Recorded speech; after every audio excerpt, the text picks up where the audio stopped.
Call this meeting to order. Good evening and welcome to our regularly scheduled Operations Committee meeting. My name is Karen Levac. I am the chairperson of the Operations Committee. And this evening, the Board of Education will discuss the options presented by the independent consulting firm of Malone and McBroom for the third time. First, we will proceed with our agenda and address our usual routine discussion and consensus items. Then we will address the facility study presentation. So, first item of business is acceptance of the minutes of the Operations Committee meeting of March 11, 2019. Are there any corrections, deletions, omissions? Seeing none, I'll take consensus, starting with Mrs. Ratio. Yes. Yes. Yes. I'm going to abstain. Oops. I'm abstaining because I wasn't at the meeting. Sorry. Yes. Yes. Yes. And yes, thank you. Next item of business is discussion and possible consensus on the financial report for March 2019, the financial forecast, the Munis year-to-date report. We'll take A1 and A2 together. Mr. Brown? Thank you. This month, at the end of March, we're projecting, through the end of March for this meeting, we are projecting $829,000, $829,081 surplus. That's an increase of about $20,000 from last month. I'm just going to highlight a couple of the areas that I think are of interest, and then I'll field some questions on it. The contingency was reduced by $201,543, and that's because we made that transfer down to the salary accounts that was approved at the last board meeting. So the major change there was simply the transfer of the dollars from contingency to salaries. As far as tuitions, we saw an increase of the deficit in tuitions of about $72,500, and that was driven by some additional outplacements that occurred over the last month or so. Transportation, I did not change the projection at all because we basically haven't had any invoices since the last meeting. We typically get them at the beginning of the month, and this meeting is typically 2 weeks later, so basically it's the same number. That's why that number didn't change at all. Salaries, we saw an increase of the projected surplus of $263,000, and the majority of that was basically a $201,000 transfer from contingency. We also had a resignation of an employee that we don't think we're going to be able to fill by the end of the year, so that accounts for more than half of the additional difference there. And then as far as the other items, the utilities, I projected a little bit more of a deficit of about $83,000. The oil seems to be in the account that's really in deficit in that group of accounts, but I think that may be a timing issue related to when our deliveries are. When I look at the deliveries, we seem to have gotten a lot of deliveries at the end of the month this year, and looks like last year they might have occurred at the beginning of April. So I think that may swing by the next meeting. Those are I guess the key items I wanted to just touch on. I thought if there were any questions, I'd like to field those. Any questions? Has the state come back with their excess cost percentage estimate yet? No, we'll get that in May, or maybe at the end of April. Other questions on A1 or A2? Mrs. Raccio? Yes. Yes. Yes. Yes. Yes. Yes. And yes. So we've taken consensus on A1 and A2. Now we're on A3, 2019-2020 health insurance. Mr. Barone? And we had additional documentation that was passed out to the board when we arrived in the room. Yeah, Your so sheet sorry. looks like this. Everybody should have a copy. If not, let me know. I handed it out before we got going. What we've been asked to do is to see if we could contribute some money this year to help the self-insurance fund, so to keep the increase, to help offset the increase expected for next year's insurance. And what was suggested was if we could put approximately $100,000 into the insurance fund from unencumbered funds or 1% fund or what have you this year, that would alleviate or reduce the increase for next year. And the town and also I believe the utility company is gonna also kick in some money to help offset the reserves. The reserves have to stay at a certain amount, and they were projected to be below the minimum requirement. So we were asked to see if we could help get them to the requirement level. So what we're recommending this evening is that we take a portion of that $100,000 from the 1% that was unallocated during the budget process. We had teased out all the previous years of 1%. So we wanted to take $45,570 that was really left over in accounts because things came back lower on bids. So we figured that made perfect sense. And then the other remaining $54,990 we wanted to take from the 1% that was put in place for the special ed. We felt, again, that was appropriate because that would still leave $647,973 in that account. So in doing that, that would give us the $100,560 or $100,000 that the mayor is asking for us to put in at this point. We did not want to take it from this year's funds, the existing unencumbered funds, just because I know the board had slated some ideas of how they might want to use those funds, and then also with the information from the mayor today about our 1.73% increase rather than a 2.5% that the board had recommended, we have to look at those funds. So we didn't want to dip into this year's. We'd rather go back and utilize the funds that were already available to us from the past. And we're just looking for your consensus tonight so we can move forward with that at the April board meeting and then give the mayor the permission to take those funds. And those already exist in accounts that the town has access to readily. Mrs. McKay? Yeah, so would that be shown as a line item, how that money's allocated, or how, from an accounting standpoint, how does that shown? Technically, I think it would show as a transfer out of our 1% fund Okay. into either the general fund and then to the health insurance fund, or maybe directly to that fund. I'm not sure how they're going to handle it on the town side, but it would basically be either an expenditure, probably what's called transfer out in the audit report of that fund into either the operating fund, where then they'd move it over, or directly in. Okay, I just always think that if you can tell a story, we may not be here in a few years from now, but just people can readily see how that transfer and why it was made. I always think that's in everybody's best interest, but I'm not sure how it looks when you make those transfers out of the 1%. I mean, normally what we've utilized that for are one-time capital expenditures, a lot of it towards technology as an example. So you're just like literally purchasing whatever it is.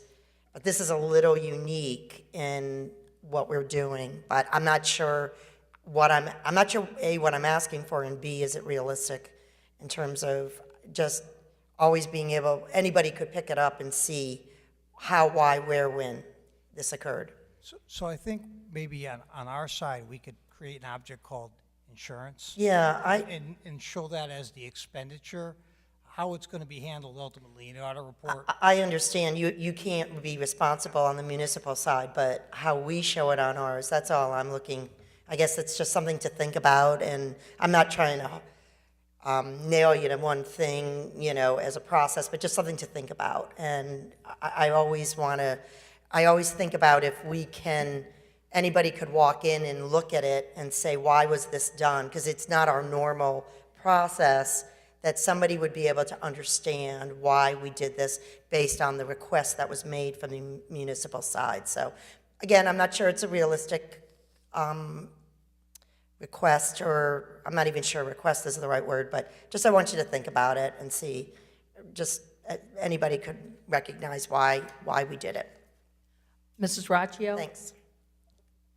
I guess similar to what Mrs. McKay said, do we have to go in front of town council or anything? Because they earmarked these funds for the 1% non-recurring or special ed, and now we're, No, we talked to the mayor. We had a meeting with him a couple weeks ago on a Friday afternoon, and there is not a need for that because those accounts have already been established, and the board actually is able to utilize those funds in the manner in which we see fit. So according to what I heard from the mayor that day, and Mr. Barone was there with me, I didn't believe he felt there was a need for us to go in front of the council. Am I correct? I would agree, correct. I had to. okay, that's great. So it's board designated, it's not by town council or mayor, so that's They helpful said it- for future use too. Yeah, they set up, I mean, again, we're very fortunate because we have a good relationship with Jim Bowes and the comptroller and the mayor on these accounts. So while there's not a tremendous amount of flexibility, there is still some flexibility within that. Thank you. Mrs. Corso? That was my question also about going in front of the town council, but moving forward, that account that's earmarked for special education is going to remain for special education, correct? At this point, we could change that if we choose. The board has an opportunity to change that at any point. We would have to, we can make those adjustments. But right now, we were leaving that because we don't know where the state is coming in, as you mentioned, with excess cost. And we just feel that that's an appropriate place to keep it. Agreed. Other questions or comments? Seeing none, we'll take consensus on item A3, starting with Mrs. Raccio. And this is consensus for the transfers? For what we just discussed, the Special Yes. Operations Committee, Yes. potential insurance. Yes. Yes. Yes. Yes. And yes, thank you. We're on to item 3B, the cafeteria reports. And we'll start with item B1, Mr. Mencher. Thank you. B1, our year-to-date comparison sheet. On the left side of the document, under March 18-19, our total income was $186,416 versus last year at $153,362, which shows a variance of $33,054 for the better. It is to note that we did have one more serving day than the previous March last year. Under the expenses below that, this month we see a total of $172,018 versus last year of $164,180, which shows a $7,838 variance. But as you can see, sales have increased by the $33,000. We showed a profit of $14,398 in March. As we continue below that, the reimbursement detail, we continue to see an increase in federal lunches as we see a 35% increase for the better, or $19,000. Federal breakfasts in the high schools continue to climb each month. Below that, our statistics section on the bottom left shows revenue per day at $9,811 and expenses at $9,053. Total meals for the month were 42,640 meals, and an increase from the previous year of 6,500 meals. Year to date, on the top right of this document, sales and reimbursements continue to climb as we are showing a 229,993 variance for the good year to date. Expenses were showing an increase of $204,222, but as noted, sales are up $229,993. Year to date, we continue to cut our deficit and are currently at $27,391. With 3 months remaining, I feel we can cut $9,100 a month to get us at the break-even point that we are budgeted at. Reimbursement detail section below that, as noted, federal lunches and breakfast continue to increase each and every month. Year to date, federal lunches are up 35% from the previous year, and breakfast is up 85% from last year. The statistics on the bottom right of the document, they're there for your viewing, and one to note, total meals are up 41,675 meals versus last year, but we do have 7 more serving days this year. Any questions on B1? Seeing none, we'll move on to B2. B2, the cafe operations, which, as you know, all this total statistics from the previous report roll over into this report. Under March, we will go from left to right, as we usually do. So under the revenue section, under March, it shows last year's number, which was the 153,362. And to the right of that, the meal count shows 36,102 meals. And then this year, our revenue, as just stated before, was 186,416. And our meal counts for last month of March was 42,640. And as you can see, the meal variance is 6,538 meals. And the meal variance percentage is 18%. And the per day variance percent is 11.89%. And then below that, it just shows the totals year to date. And the second part of the document shows the expenses. Once again, March showing last year of 164,180 with 18 serving days. And just last month, it shows our expenses at $172, $18, and 19 serving days. And once again, below that, just does the year-to-date totals, days served, showing the 7 days more this year, and then the income per day and the expenses per day. Any questions on B2? Seeing none, we'll move on to B3. B3 is the Munis report for period 9 for March. And this is for your viewing. We usually don't go over this document, but it's in your packet. If there's any questions, I'd like to take some questions. Otherwise, we can move on to B4. Yeah, we can move on. Before the participation report, I did some analysis and looked at last year's March and compared last year's March, which you don't have, and then you have March of this year. And under meals served free, which is in the middle of the document, we've noticed a substantial increase in reimbursement meals, as you know, from what I just reported out. For instance, the elementaries they've increased 2,400 meals just in March of last month compared to last March. And continuing below that, the middle school has seen an increase of 544 free meals, and the high school below that has seen over 1,500 more free meals that were reimbursed, totaling almost 4,000 more free meals than last March. Significant amount, as we see. And then to the right of that, those statistics, we just see an average, under the average meals per day. I always tell the board that it's a good column to look at because I compare that out each and every month. And the elementary's up, and district-wide, we're up 236 meals a day, which was stated back on the first document of B1. And then to the right of that, total participation less the absenteeism, which is the 94% that the state likes to see. Once again, comparing out to last March, we see the elementary up 4%, the middle school is up 2%, and the high school is up over 8%. District-wide, we're over 5% up on the participation. Everything compared out to last March of 18.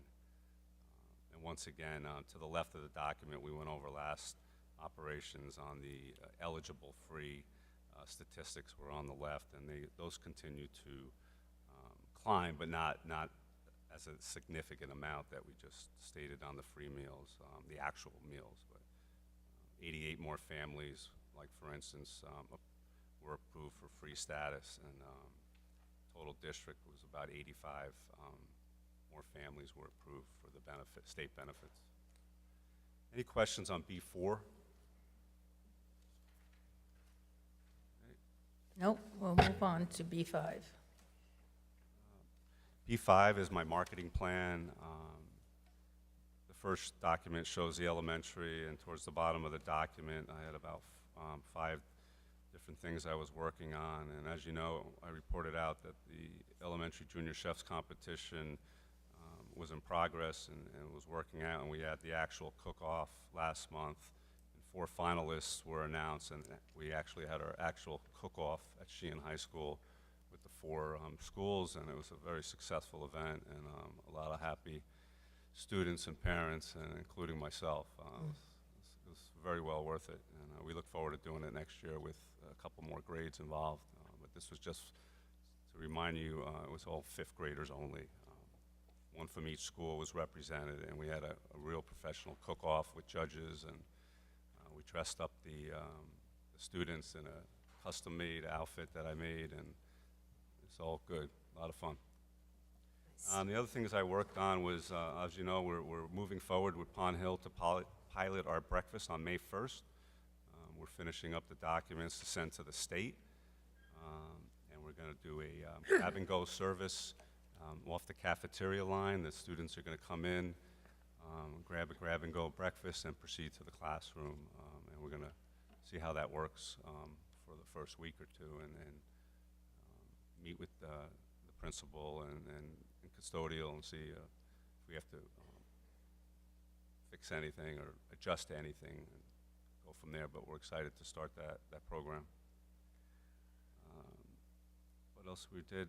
We actually hired 3 substitutes this past couple weeks ago to our permanent status, and we have one open remaining position left on our staffing schedule.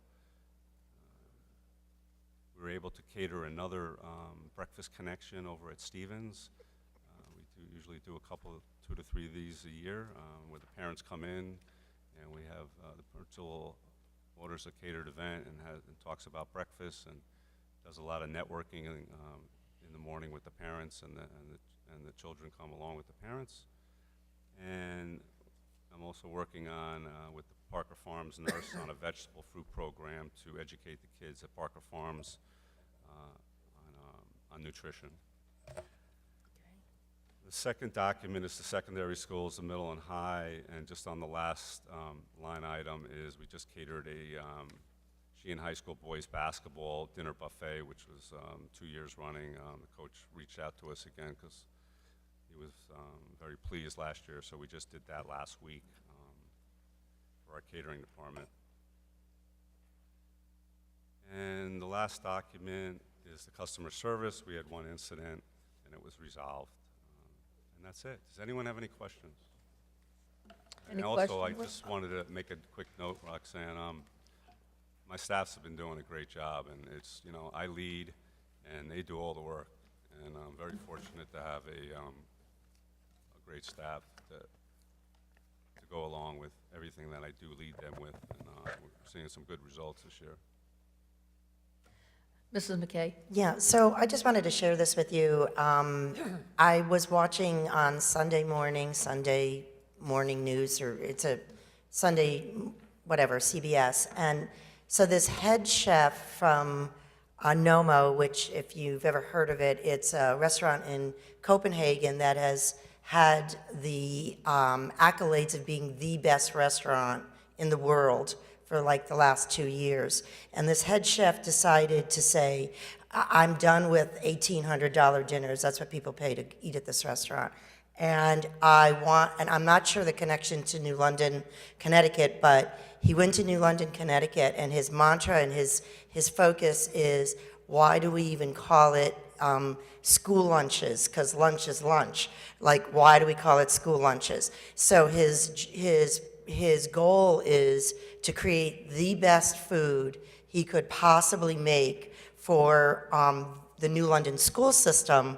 And when he broke it out, what, as you know, a free lunch based on what the federal government reimburses is a little under $4, but when you take out, you know, food costs, utilities, payroll, blah, blah, blah, basically you have $1.25 to spend on a lunch, which, you know, let's be honest.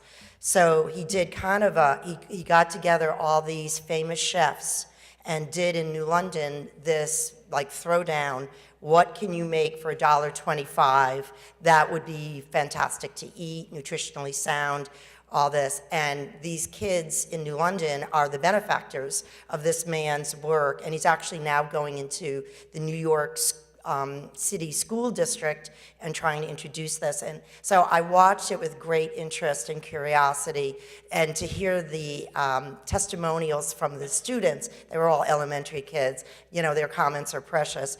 But I just bring it up because I would think he would be generous if you ever reached out to this gentleman. He's the head, he's the food service director for the New London School District, the whole New London.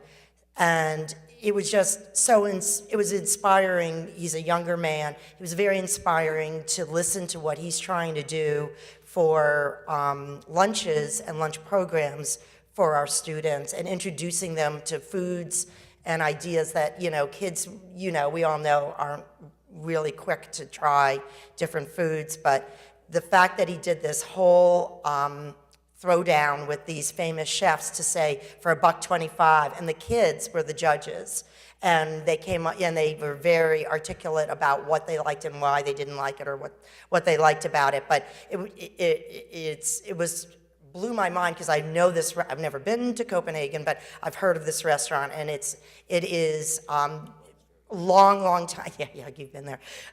It's received worldwide accolades for its creativity and using, you know, what's local and available. So I just bring it up because if you ever, you know, I would think he would be really open-minded to hearing from districts in terms of what could we do and what is he doing that's making him successful on a shoestring budget, which you folks are always on a shoestring budget. But I just thought of you Sunday morning watching it, and it was very inspiring. So I guess, Tammy, you saw it too, or the way you're nodding your head, but. I didn't see that one, but I know they also used it as a fundraising opportunity, so you could buy That- tickets that to is actually true. go in and taste all of the meals. And then the most successful meals, they were going to try to get onto the school menu. Right. So they were doing some really interesting things, and I just bring it up to share with you. If you have the opportunity or interest to reach out to New London, I would imagine they would be open-minded to, you know, helping us out in any way. But just thought I'd mention it. That's all. It was a good. You probably could Google the show and see the segment in the episode. It was maybe 10 minutes long, but that's all. Just wanted to share it. Thank you. Any other remarks? Okay, we'll take consensus on the cafeteria reports, items B1 through B5, starting with Mrs. Raccio. Yes. Yes. Yes. Yes. Yes. Yes. And yes, thank you. Next item of business is the maintenance facilities update. Mr. Deptula? Okay, good evening. I have a few updates to go over. The Nature's Classroom at Stevens Elementary School is completed. Took the vendor about 6 days to do all that cutting. There was a tree truck, an overhead truck involved, a climber. So we're estimating the value right now at about $9,000. I don't have the paperwork on it yet, but that was a real positive job done by Better Cut Tree Service. The gardener's truck that's repaired cost us $90, so we bought us about 5 years more life on that truck. On the bottom, we haven't had any damage recently, so Dr. Menzo decided to flood central office last week and pretty much clean that up. There's a few more issues, but we were able to catch it very quickly thanks to Mary Ann in transportation. She got a hold of our guys. Our guys got there within half an hour. We had the water cleaned up in a couple hours. There was quite a bit of standing water. About, I'm going to say half the building was affected. It's all dry now, and the landlord has been very helpful with that situation also. You may see one item above that central office item. DAG was, there's a typo there. It said develop specs for a roof. That's already entered in the page further up, so we'll remove that for next time. Any questions?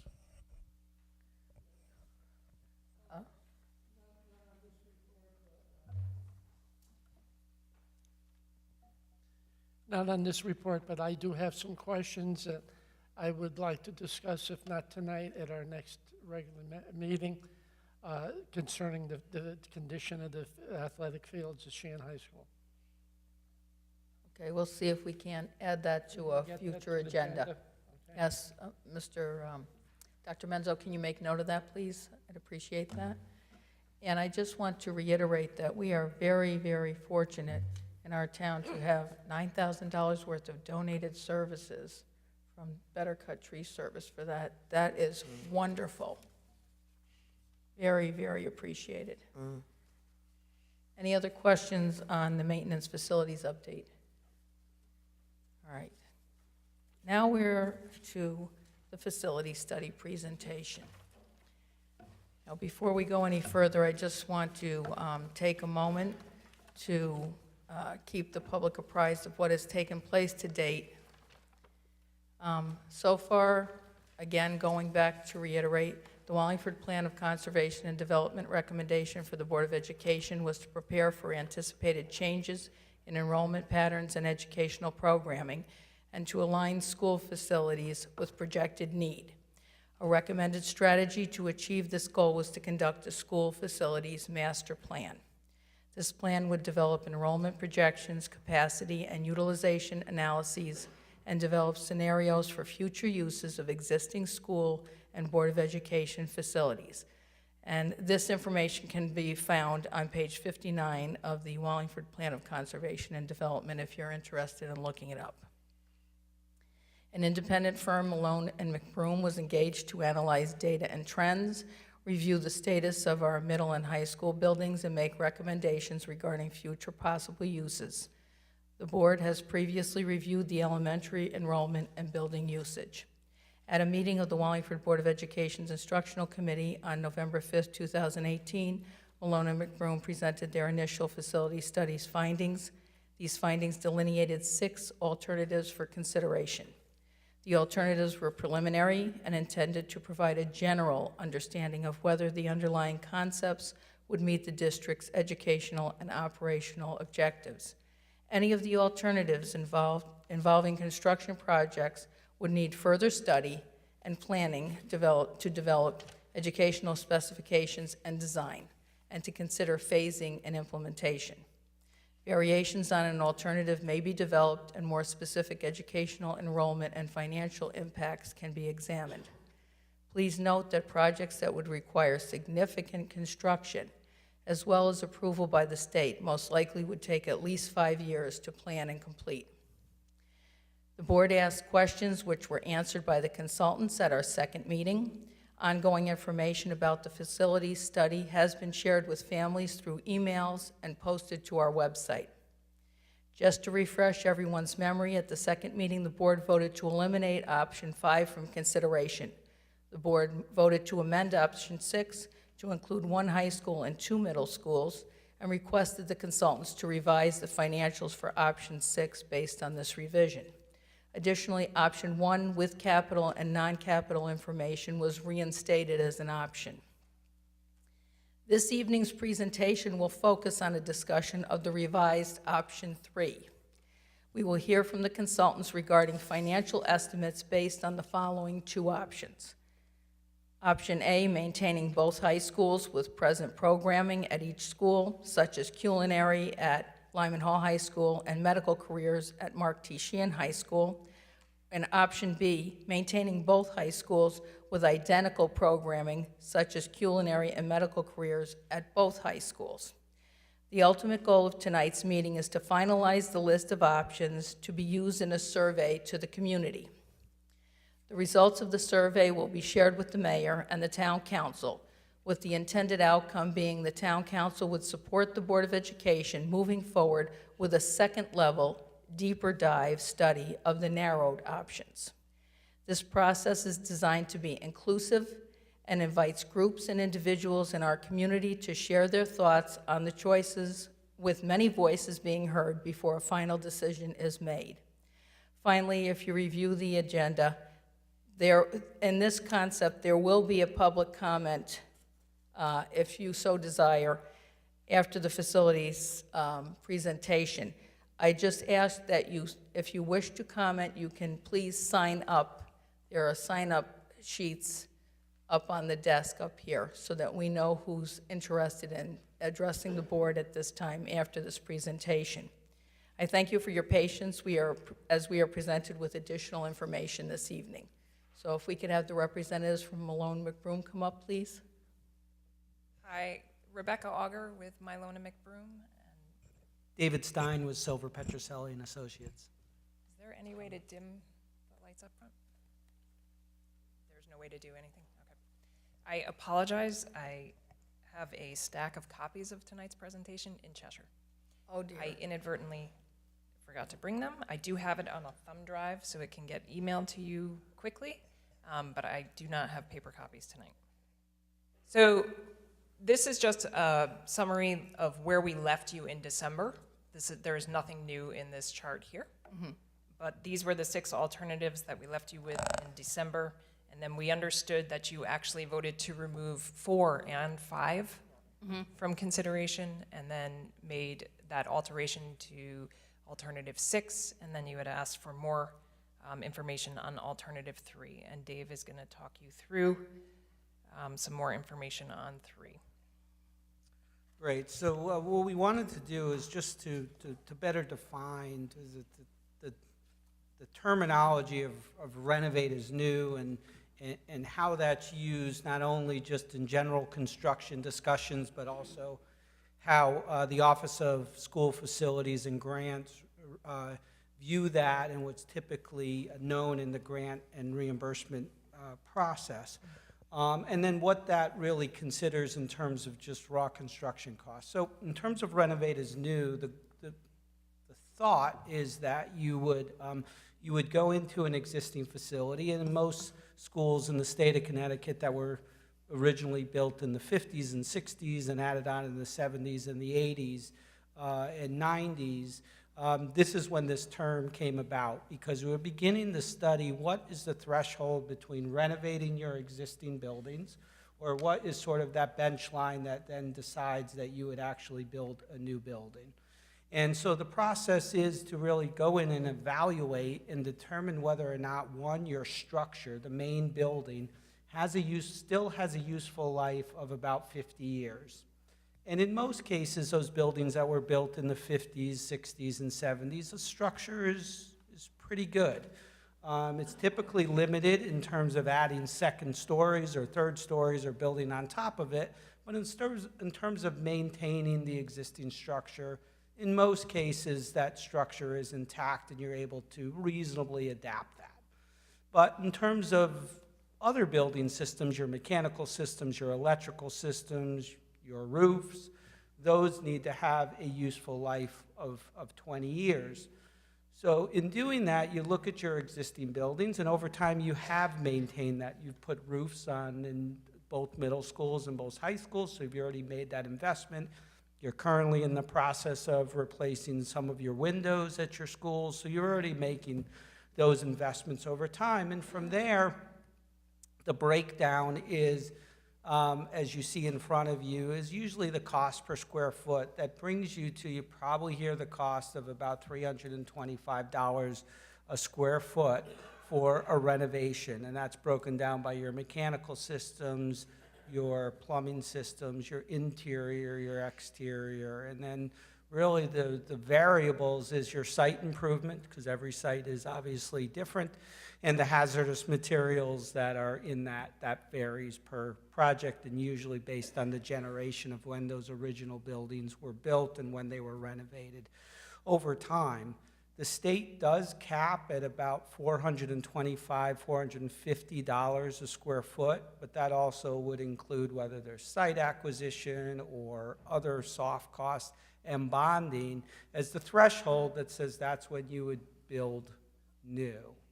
And I think just in context, the reason why we're showing you this slide now is it begins to sort of show you as you would be going into your building and doing renovation, whether it's just a portion of the building for a thematic piece or a programmatic improvement. These are sort of the general costs that are there as far as renovation or renovate as new, which is you're touching pretty much all 4 corners of the building. So that's just what we wanted to give you sort of a baseline is when we're talking about renovate as new projects.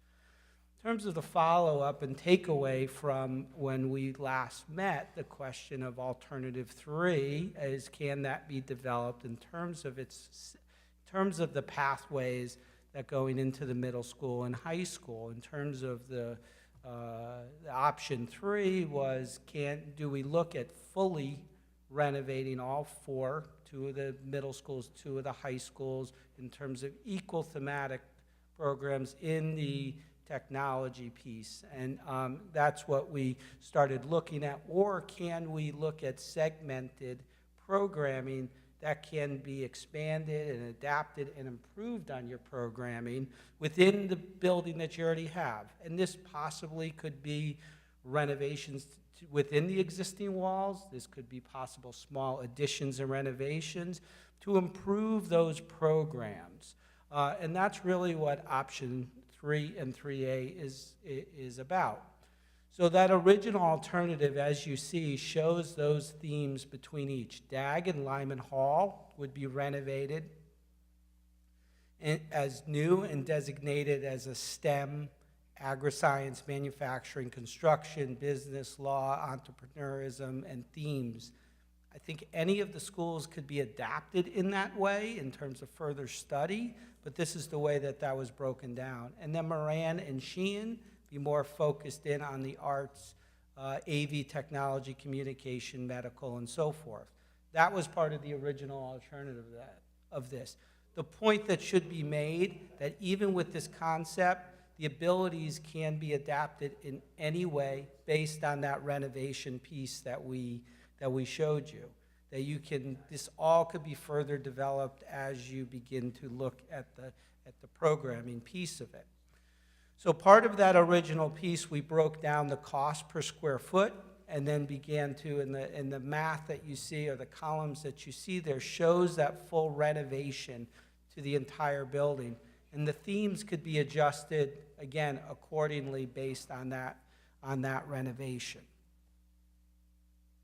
Moving into 3A, which is now to create more of focused improvements, okay, where you would go into your existing buildings and make adjustments to your programming. So for example, at Lyman Hall, looking at breaking up, and I'll show you some floor plans, looking at just creating focused improvements as opposed to broad improvements across the board. And in that case, the numbers change slightly because you're only focusing in on those particular items. You're not doing a full renovation across the board.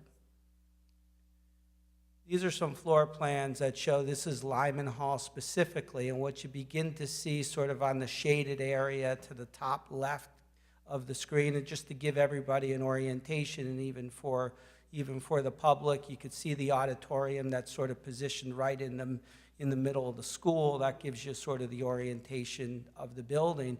And that's looking at going through and doing a full renovation and adaptive reuse to that space. Okay, that would also include improvements to the kitchen and the culinary to enhance those specific programs related to manufacturing, stagecraft, video production, improve the art. There's room for manipulation and adjustments as part of that $325 a square foot.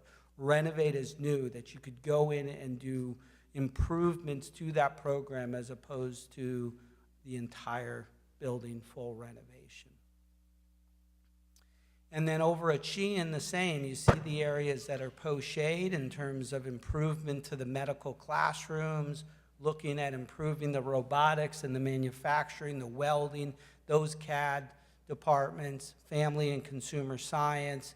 This also includes a renovation in addition to the vestibule at the entryway and doing that improvement piece of. So these are segmented renovations that you don't necessarily need to go through and renovate the entire building, that you could do focused renovations and adaptive reuse to those spaces. At DAG and at both Mariah. Could I just pause you for a minute, if I may? Yes, Because I think the train has gone a little bit off the tracks in my mind, and I just want to put that out there. First of all, the board, I thought, made it very clear that we weren't looking to do the themes from the middle school to Yeah, the we're high not. school. So that That's out. is really not to be discussed at this point, Okay. because we had taken the themes, that was your idea, that came out of it, that was not moving forward as a board. So Okay. I just want to clarify that for the public. Also, the themes, when we use the word themes at the two high school, those are the present programs. I don't want to get people confused that we're adding something or we're changing, the way we're doing business, because that'll be very, very confusing to the public.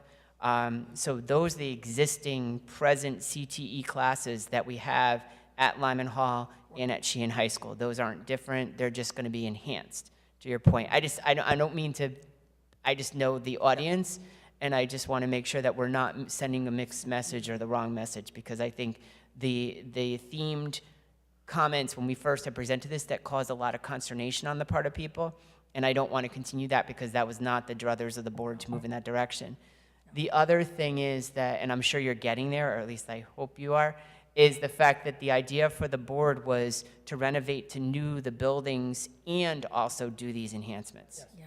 Okay. Yes, So I yeah. apologize. I just wanted to, it's been a long time, and I could see some board members' heads bobbing, and I'm like, oh, I know my audience up here too.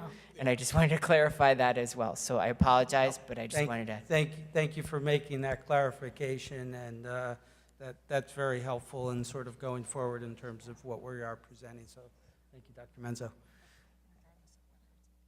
Yeah, and so I think the point, and that's really where I started with that first slide, and just to kind of back up, is the point of whether or not that's themed or not, the renovation cost, the 325 cost, is looking at the entire building. That's the renovation piece of it, whether it's based on a specific program or whether that we're still touching all parts of the building, and that means updating the mechanical, that means improving the building structure, the envelope, and so forth, and any site improvement. That's ultimately the cost that's involved when you're touching all four walls and ceilings and so forth. So moving on to, again, DAG would be the same, would be to go through and do a full renovation, improvement of any of those programmatic elements, and the same goes for Moran. And with that, the summary sort of gets back to sort of where we were. Again, the alternatives in terms of what you see 4 and 5 were eliminated, with 6 being altered to the single high school with the 2 renovations at the middle school, at the 2 middle schools with that renovation number. So I can see there's probably tons of questions. Can I just jump in for 1 second? Please So do. I think what Dave is trying to say is that regardless of whether you're doing the renovation for a theme or you're renovating as new, the cost is the cost. So if alternative 3A, you intended to fully renovate the buildings plus enhance the current CTE programming you have in each, then the full renovation cost is what would apply, which you could see in the original alternative 3. Likewise, with alternative 6, when you asked for the 2 renovated middle schools put back in that number, that 103.5 million, that's a new number to you tonight, that is just the 59.1 that we showed you on the first chart for the new high school at Lyman Hall. It's the 21.5 for DAG, which we've shown you in a couple of iterations as the renovate as new cost for DAG, and the 22.9 renovate as new cost for Moran. Whether the theme is in there or not, the renovate as new cost is the cost. Yeah. So- Mrs. McKay? Just going back one slide, renovating is new, though. Why do you only highlight parts of the buildings? I'm Because confused by that. Yeah, because the views of what you're seeing are the roofs below. So for example, if we look at the bottom left floor plan, that is just the lower level of the middle school. Oh, so they Yeah, don't, that- they don't of the- exist? of- Okay. Well, That- wait. So the media center is the lower level, so this is Yeah. Moran in Okay. this scheme. So that is the lower level, so all those other areas that you're showing those are the footprint, but that is not the Okay. usable area. Okay, so probably just Xing that off would have been helpful even from a visual, but, okay. Mr. Votto? Can you go back to the next? All right. Am I just, No, the one you The- were on. The last slide. Yeah. The last slide. Yeah. The difference between 3 and 3A is that 3A is more specific to certain areas, whereas 3 would be the whole kit and caboodle, correct? Correct. All right. And we started this whole thing out, including 6th, 7th, and 8th grade, which we don't want, right? Right. With the theme. But the two themes that you did have up there, are we still on that same page? The two Yeah, I think schools that, having- I think the clarification that before we put this out to anybody further would be that we take the word theme off of these pages Yeah, because it's going to throw people for a loop.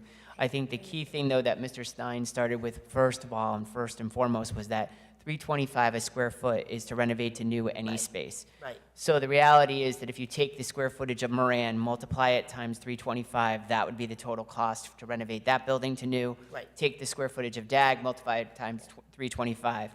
The high schools, I'm hearing the same thing, that it would be the same thing if we wanted to renovate to new, regardless of whether or not we're going to expand those cooking areas at Lyman Hall or the medical careers. We're still sticking with the 325.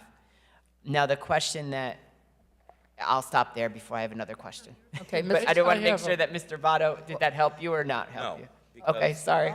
It did and it didn't. In other words, I know the cost per square foot stays the same. Correct. But it sounds to me like alternative 3 is a bigger job than 3A. Absolutely. Yeah. Is that right? Correct. Look at All the right, price now go difference. back to, even though we don't want to use the word theme, that slide toward the beginning that really focused on certain areas that each high school would be covering, almost like, a particular magnet school would have this as a theme.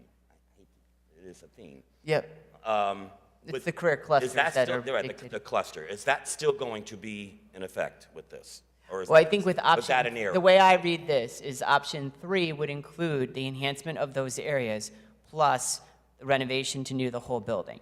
Option 3A, which is a little different than I think what we anticipated tonight, is just carving out renovating those spaces at those buildings, which I don't believe I would not recommend that you just renovate those spaces. I think you're going to renovate the whole school. Right. So so I think that the one that you're most likely, because it goes along with the spirit and the philosophy that I think the board was moving towards, was that if you're going to renovate a building, you're going to renovate the whole building. I think that would be option 3. Right. The question that remains for me is the 3B option. This 3A is to renovate those spaces with the existing programs that are in there. Excuse me, the 3 and 3A would be with the existing programs. If we wanted to replicate the programs at both schools, having a culinary program at both high schools, as we discussed on January 3rd in my office, what would be the number for that, to have those exact programs? Culinary at both schools, the medical careers at both schools, automotive at both schools. We know it's a large number. We're not necessarily recommending it, but we just kind of wanted to contextualize the whole thing. But that wasn't the intent of this slide, No, but That- that was 3B, the question that the board had asked. 3B. Right, Yeah. right. Can you just do me one favor and go back where you did outline 612 and you had the themes? One more. Let's go back. Is that it? Yes. Yes, that might be. Yeah, that was it. That was it. 'Cause that's, yeah. So in other words, Lyman Hall, obviously, VOAG. I mean, it seems here that the two schools are not mirrored. They Correct. have their own. Right. Correct, and those are the existing programs that we have in those Right. schools. All right, so Those that- aren't different. That would stay the same, even if Correct. we renovate. If you the choose new, that, if everything. that option is one of the options put out to the public. All right, just want to clarify that. Okay, thank you. Are we getting hard copies of this? Mrs. Purcell? I apologize that I forgot to bring them tonight. We will get That's you. really more copies. disappointing. Yes. So can I? Mrs. Purcell had a question. Yeah, no, I think Dr. Menzo asked the question, because I thought we were reading 3, which was what we saw before. The 3A was, the curriculum was, equal on both sides. So I was just confused by what we saw, but I think you answered it. Can we address 3B? Yeah. So again, 3B, replicating programming, you're either going to renovate the buildings completely or do targeted renovations within the building to build those spaces. So the reason we struggle to come back with much new for you is that we're dealing with renovation numbers that don't change that much with the addition of CTE programming or clusters. So we did factor in that with option 3B, replicating programming in the high schools, you would incur additional costs on staffing to replicate the current staffing that you have now. We figured 6 to 7 staff members, a cost of at least $600,000. But in terms of if you were going to renovate a full building, when you made a change to implement culinary at Sheehan, then the renovation cost is the renovation cost that we've been showing you. So the iterations on the theme of 3 are not great if you're considering full renovation. That's excellent. I'm pleased to hear that. Any other questions before we move on from the board? Mrs. I Raccio? don't know how. I just want to make sure that I understand when you talked about the systems. So one of the options that we had considered was a new school, and if we had done that, it would have air conditioning.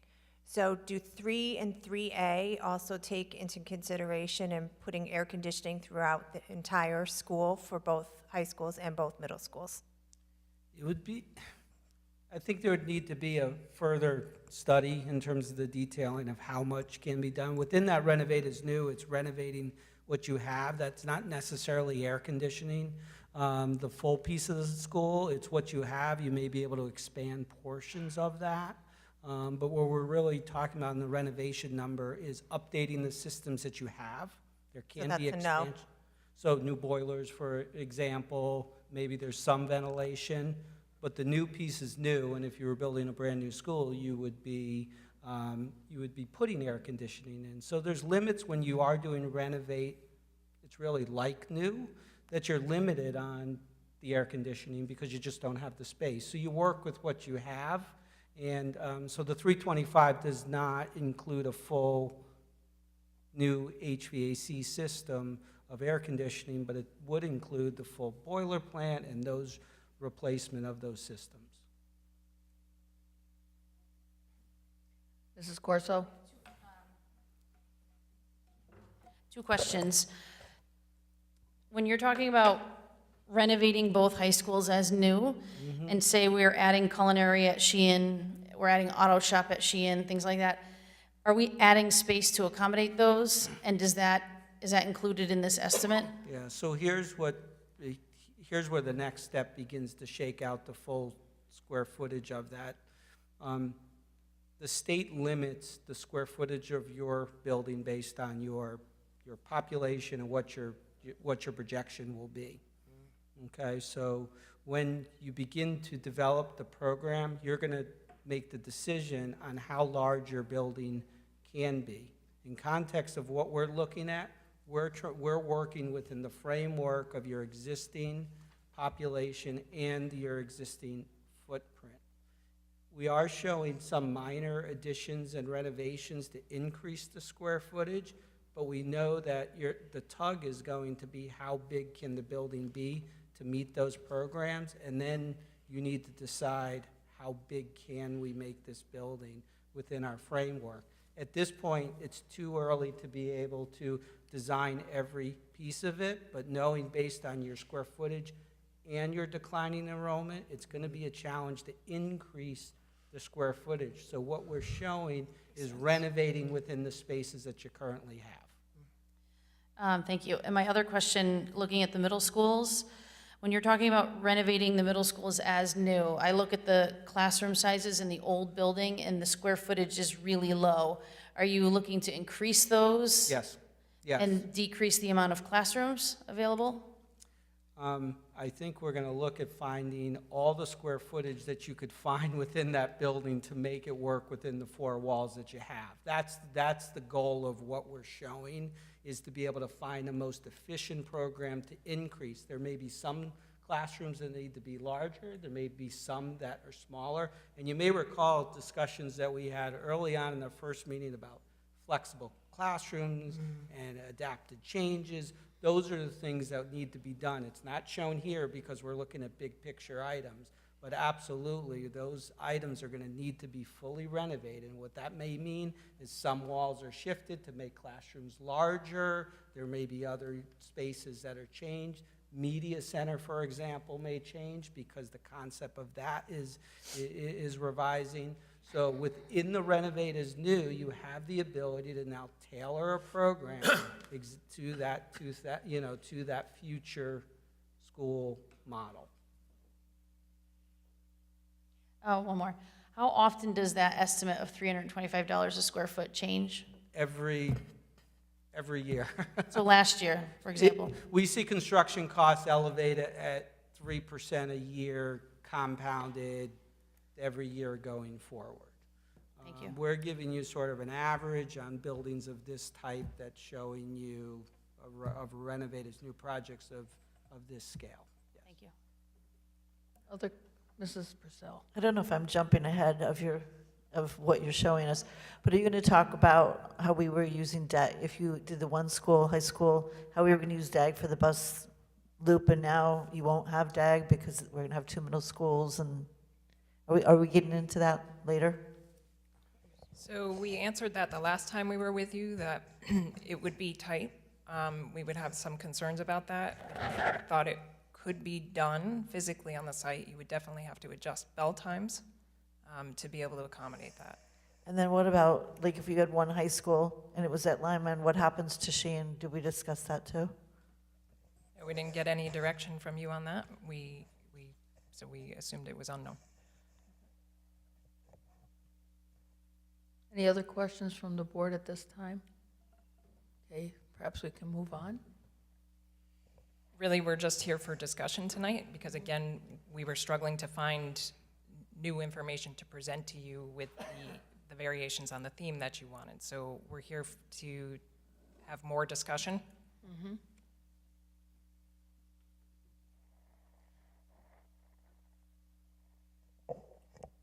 All right, well, I suppose we'll go Alternative 6 is the one school. The one high school. one high school and 2 middle schools.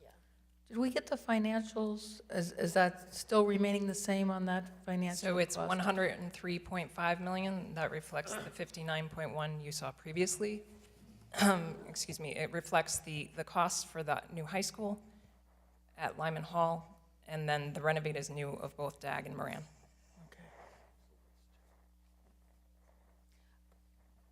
Okay, Mrs. McKay. So I want to be clear, and I think you've been consistent on this, that if we, with a model of one high school, you're using Lyman Hall as the one high school. And is that because of the ag science? Is that the main driving force in that? Yeah, it also, from an architectural perspective, the classrooms are currently one-story classrooms. Yep. So the site, although it's hilly and challenging, does have the ability to be able to nestle in a phased addition and renovation project. Gotcha.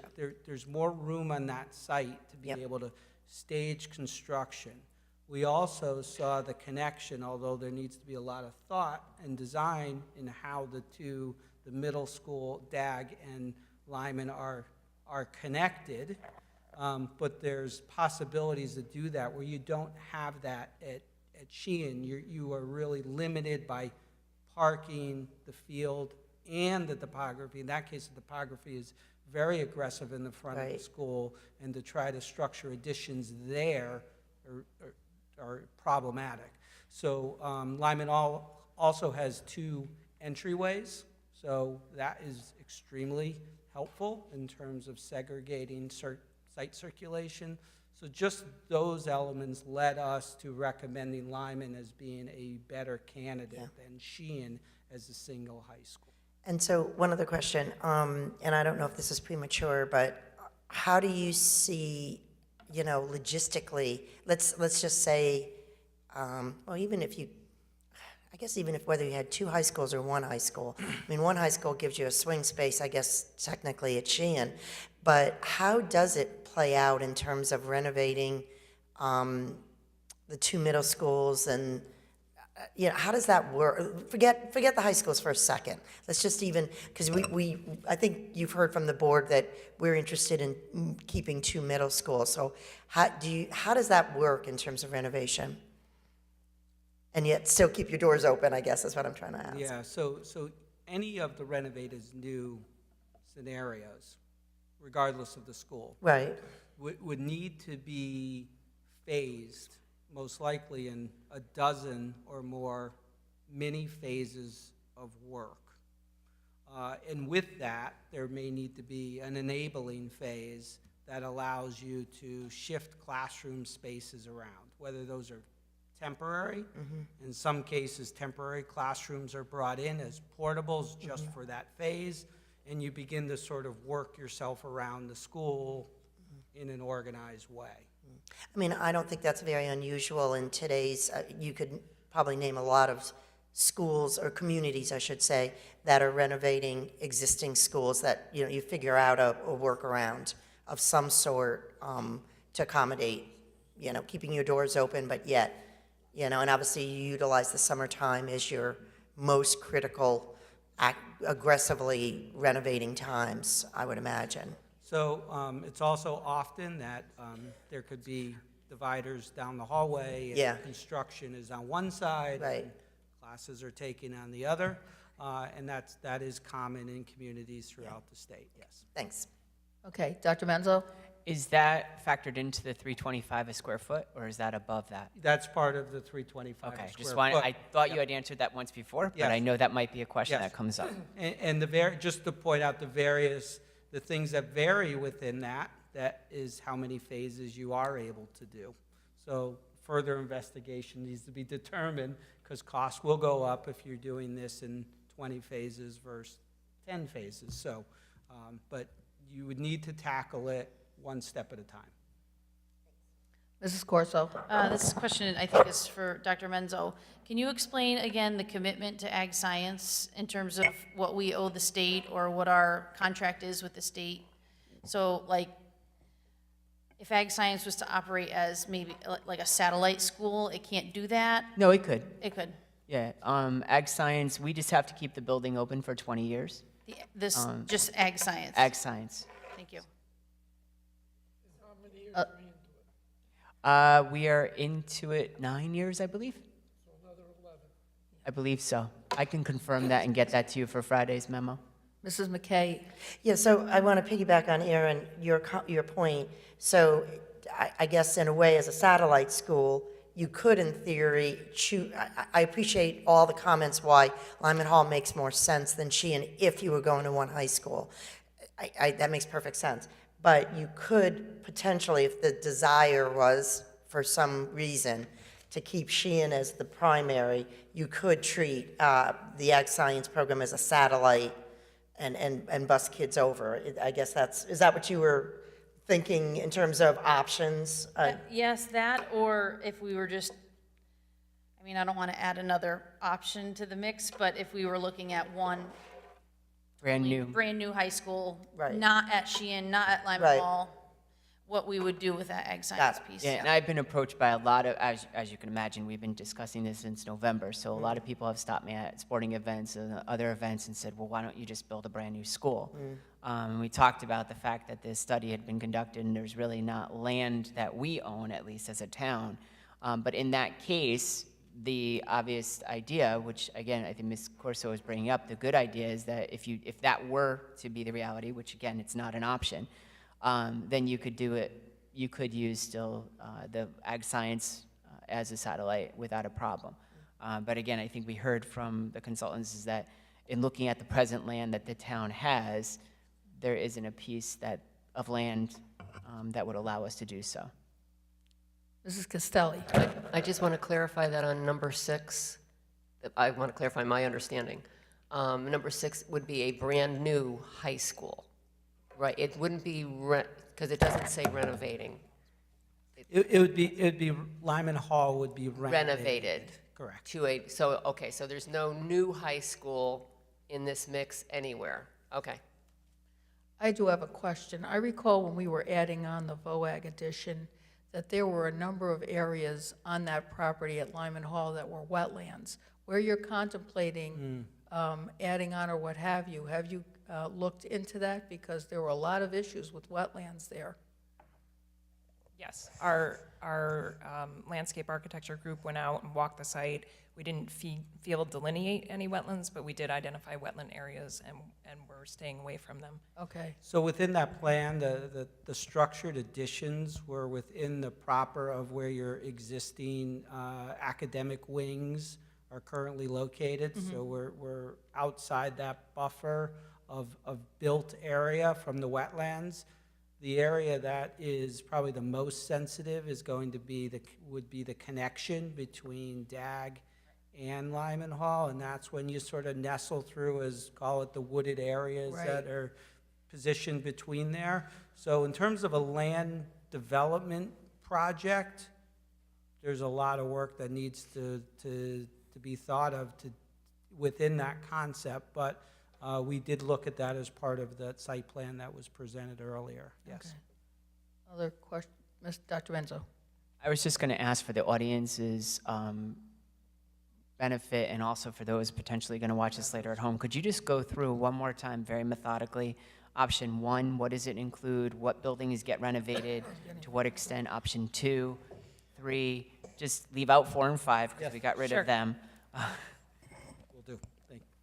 All right, so alternative 1 was status quo, which was maintaining all 4 buildings and tackling the capital needs that you've identified for the buildings.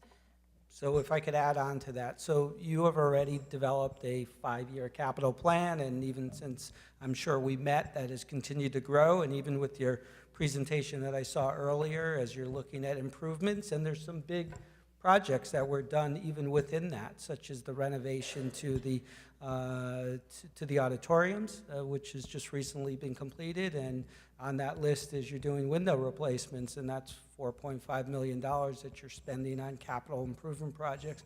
The essence of this is to continue to evaluate, and can you continue to invest within your existing building and do smaller alteration, and that's what the state considers these projects, as smaller alteration and improvement projects. Many years ago, or within the last 5 years ago, you completed the roofs. So can those be capital improvement projects that can be renovated?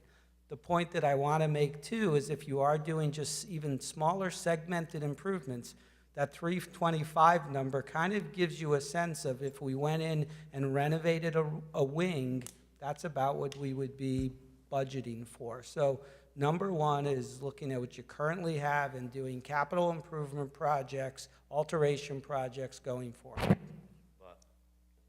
But there's no reimbursement Right. from the state on those things. Depending on the particular projects, if they're maintenance projects, you're absolutely right, there's no reimbursement, but if those are programmatic, those are items that fall under, like roof projects, the roof projects were reimbursable. They're smaller than a renovate is new, but most of the items that were on your list were more maintenance improvement items. Yes, that is correct. And could you share with everyone, again, just in case they can't read that, what was the amount that's estimated? $15.6 million. Okay. Just for the record, I can read it, but I just didn't know if people at home can. And just to highlight some of the major considerations of that status quo alternative 1 was you have buildings that are increasingly less utilized because your enrollments are in decline, and you're not improving the programming that you're providing. You are just maintaining what you are providing. You're not trying to make enhancements for unmet needs. You have more demand than you're meeting for some of the cluster programming that you're providing now. Mrs. Corso? Is there some sort of algorithm or formula that we could apply to this? I know that our enrollment is declining, but with new construction and renovated facilities, I wonder how that affects the decline. Is there something that we can take into consideration to alter that? I happen to be talking to somebody in Enfield, and a teacher in Enfield, and they did combine their schools, and their enrollment was declining, but once that happened and there was a new facility, it didn't decline as expected. Kids came back from private schools, people moved into town. It's more attractive. Right. So is there a way to take some sort of that into consideration, or not really? It's sort of anecdotal, and we've seen it, but it depends on the community as well. So alternative 2 was renovating the 2 high schools and leaving DAG and Moran to have their capital needs addressed, but not renovating them.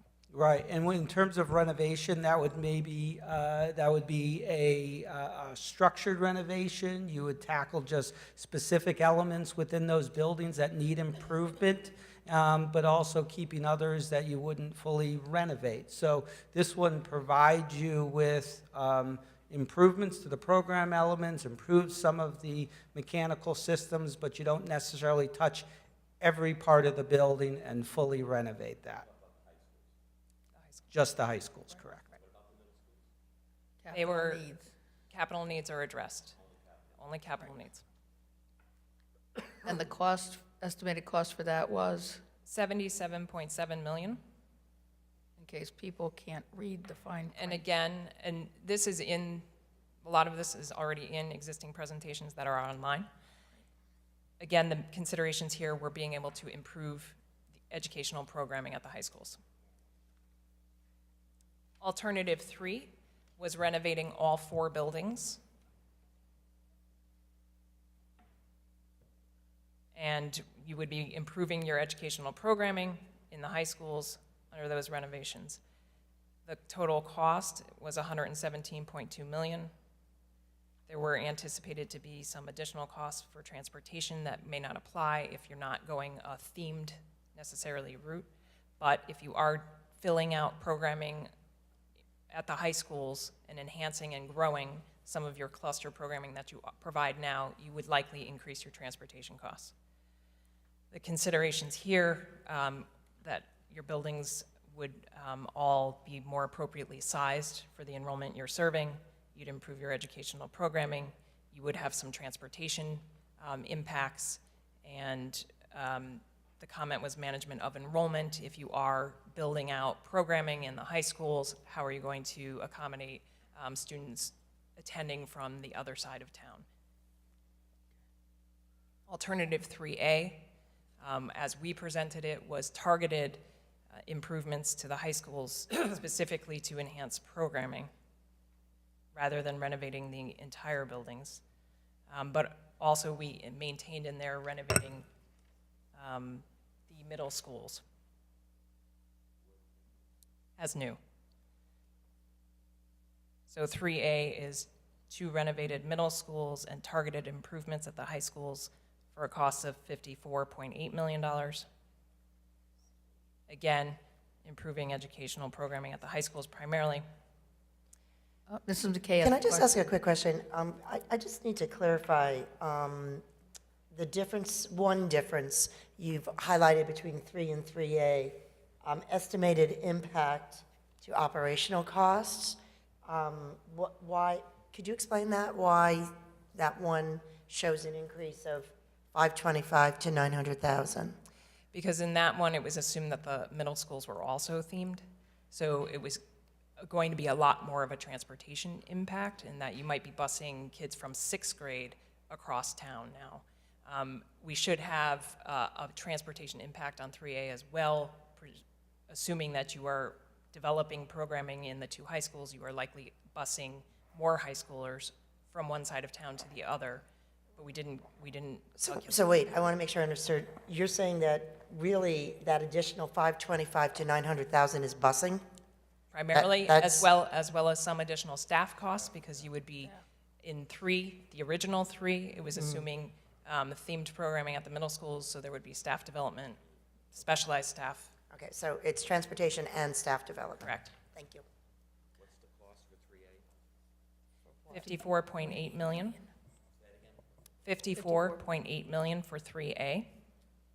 Am I correct to assume, though, if the board, because I think one of the discussions the board had, and correct me if I'm wrong, was that if you wanted to renovate to new all 4 buildings, they should be focusing on the 117.2? Yes. Correct. Regardless of correct. themes and buses. Correct. But just to take the 4 buildings we presently have, bring them into the 21st century, that would be 117.2. Correct. Okay. And the additional doesn't matter. Correct. 3A would just be focusing on the CTE programming at the high schools, but renovate to new both middle schools. All right. Mrs. Purcell? I just, again, on that additional, so really that additional is only staff at this point, because we're not busing kids because we're not doing themes, correct? Actually, though, I would say that There would there is no additional cost That's, okay. at all. It would just be, again, and what we'll do is before this goes out to public, and it's probably good that maybe the copies weren't here because we could revise it together, is that the alternative 3 would take out additional costs. If it were renovate to new all 4 buildings, we wouldn't have additional buses, we wouldn't have additional teachers, Right. so it would just be the renovation of those buildings, Correct. Good, thank you. Just construction costs. which would clean that up. Yes. And then alternative 6 was one new high school at What Lyman Hall. happened to 3B? 3B is essentially alternative 3 without any additional costs. It's the 117.2. It's renovating all 4 All right, buildings. so that's 3B, and 3A we just discussed. Correct. This is getting confusing, it's right. Too many iterations. Okay. So alternative 6 was the one high school at Lyman Hall, so a renovation and expansion of Lyman Hall. And then the 2 middle schools remain and are renovated. Total is, so the total cost, $103.5 million. Some estimated savings by consolidating the high school, around $1.6 million, primarily in staff savings. Again, transportation would be greatly impacted by moving to one high school. Okay.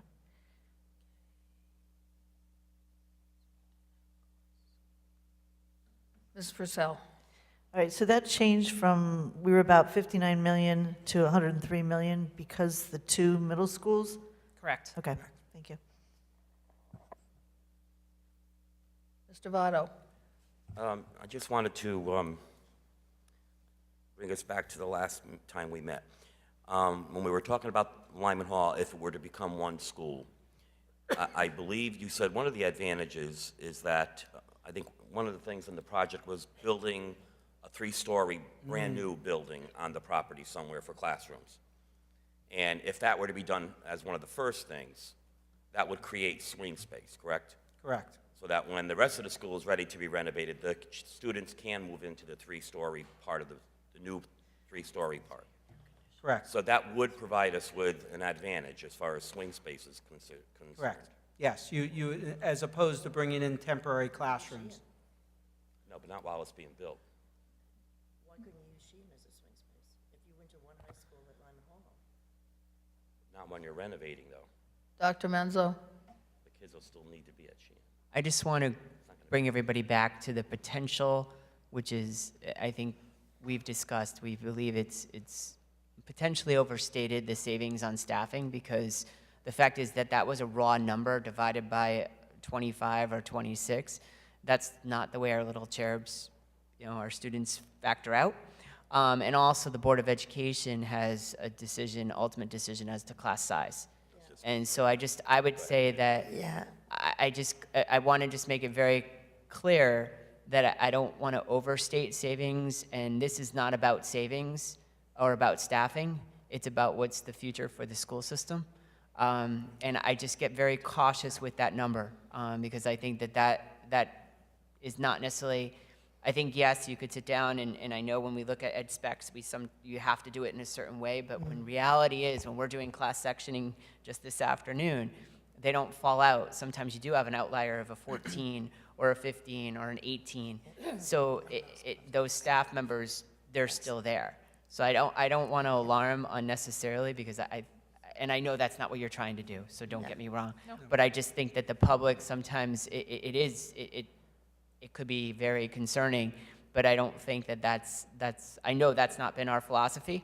Yeah. So I just wanted to just say that again. I just would be cautious as to what the estimated savings, because that really, it has to be looked at in terms of the instructional practice and in terms of the educational program first and foremost. Mrs. McKay? Yeah, I think, I'm really glad you brought that up because I I can only speak for myself, not other board members, but I hear repeatedly people are assuming that if you go to one high school, it automatically means class sizes are going to increase. And I don't understand that connection necessarily. So I appreciate you making that point, that's something that the board has always been committed, in terms of class sizes. We've always been committed to that. So I think that's really important for the public to understand that that correlation isn't necessarily one that should be made, that just because you're at one high school, your class sizes are going to increase. Thank you for saying that. Okay, Mr. Ross? I have a couple questions along that line. One is, how many classrooms do we have at Sheehan and how many classrooms at Lyman Hall? Numbers off the top of my head.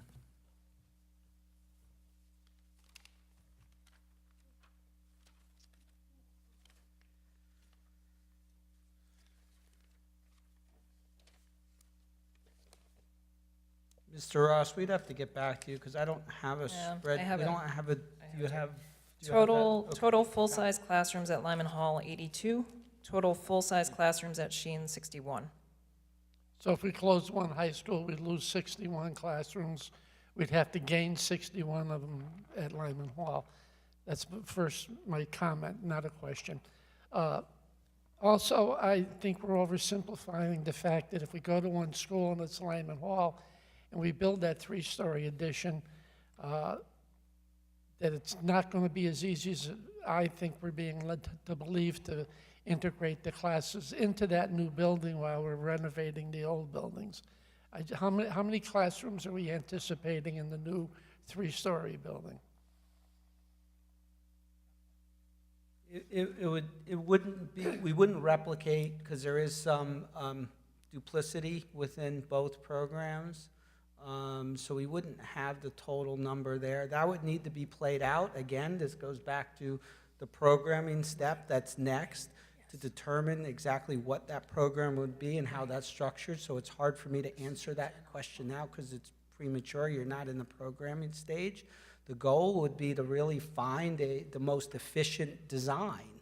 And your architects, your future architect who would be designing that, their goal is to come up with the most efficient building, whether that's a three-story addition, whether that's two smaller additions. Right now, we're just talking about the concepts of massing, not the design. So please don't get hung up on a three-story building. There could be many other solutions that go along with that. The point is that Lyman Hall has the flexibility of those academic wings that are spread out, and we see that there's rooms to be able to adapt into that and build new somewhere within that footprint. Mr. Votto? Yeah, I just wanted to reiterate what Dr. Menzo and Mrs. McKay mentioned about class size.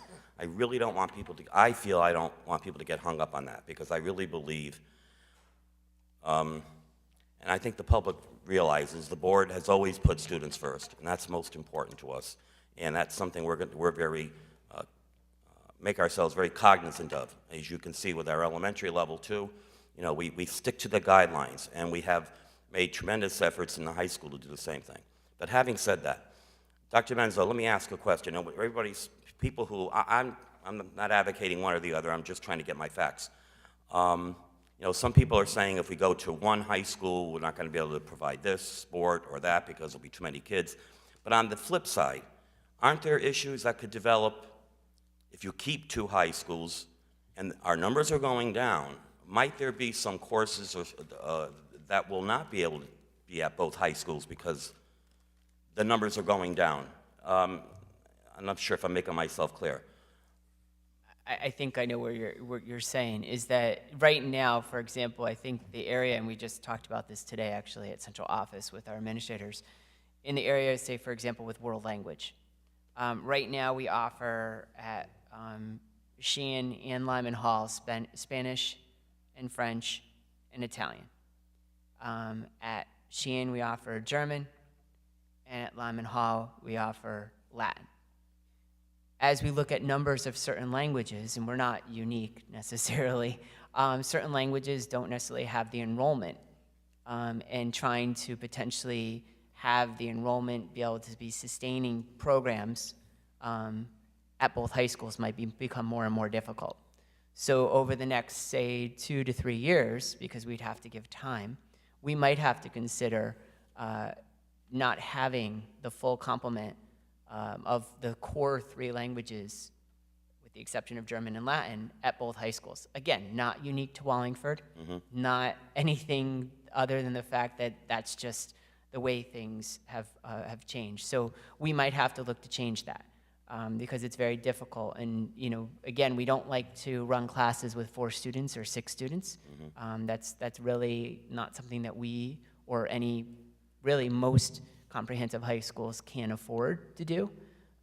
So we have to look at that closely.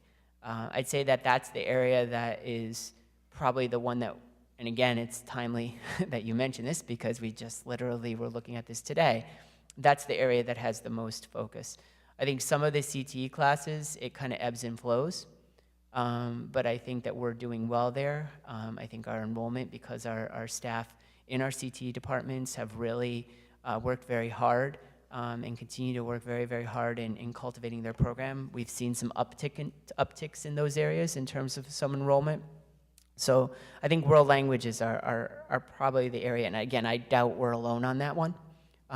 Even in single high school towns, I think there's some languages that are beginning to be sunset. But this would be a real issue that we would have to bring to the board probably based on our conversation today in the fall as to what we're going to do moving forward. And probably prior to the end of this year, even with some initial information in that area. Thank you.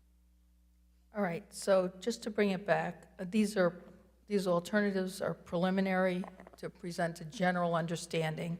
And tonight our goal is to meet, to finalize the list of options to be used in a survey to the community.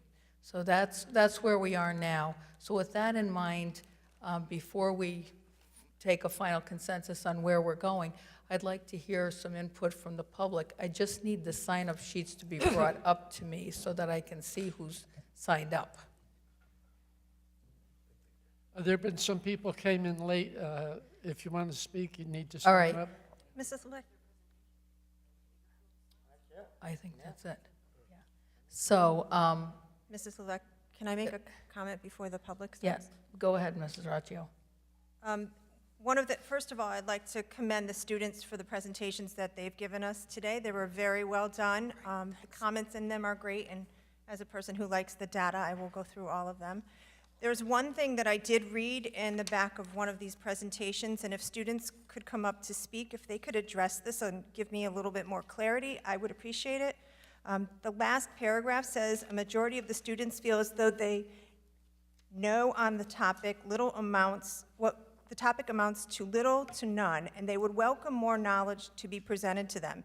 Since students are not reaching out to provide themselves with information on the topic, those presenting the data should do so in a more non-traditional form to ensure that students are aware of what may occur in their school system. So if students come up and speak, if you have any other ideas of how we can communicate this to you, I'm sure we would all be willing to listen to that. We have changed meeting locations for larger rooms. We have postponed meetings because of sporting events. So I'm at a loss of what else we can do. We record them, we put them online, so please enlighten me. All right, we'll start with comments from the public. Our first person that signed up to speak is Sydney Karam, 125 Ridgetop Road. If you could come up to the microphone, please.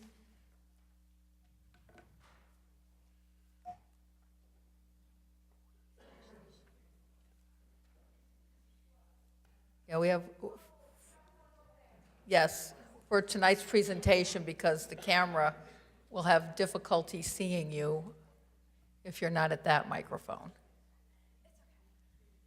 Hi. So just before I start to answer a question, because Well, I announced what her name is, but if you want to just reiterate again for Yeah, the sure. record. My name is Sydney Kareem, and I'm a senior at Sheen High School.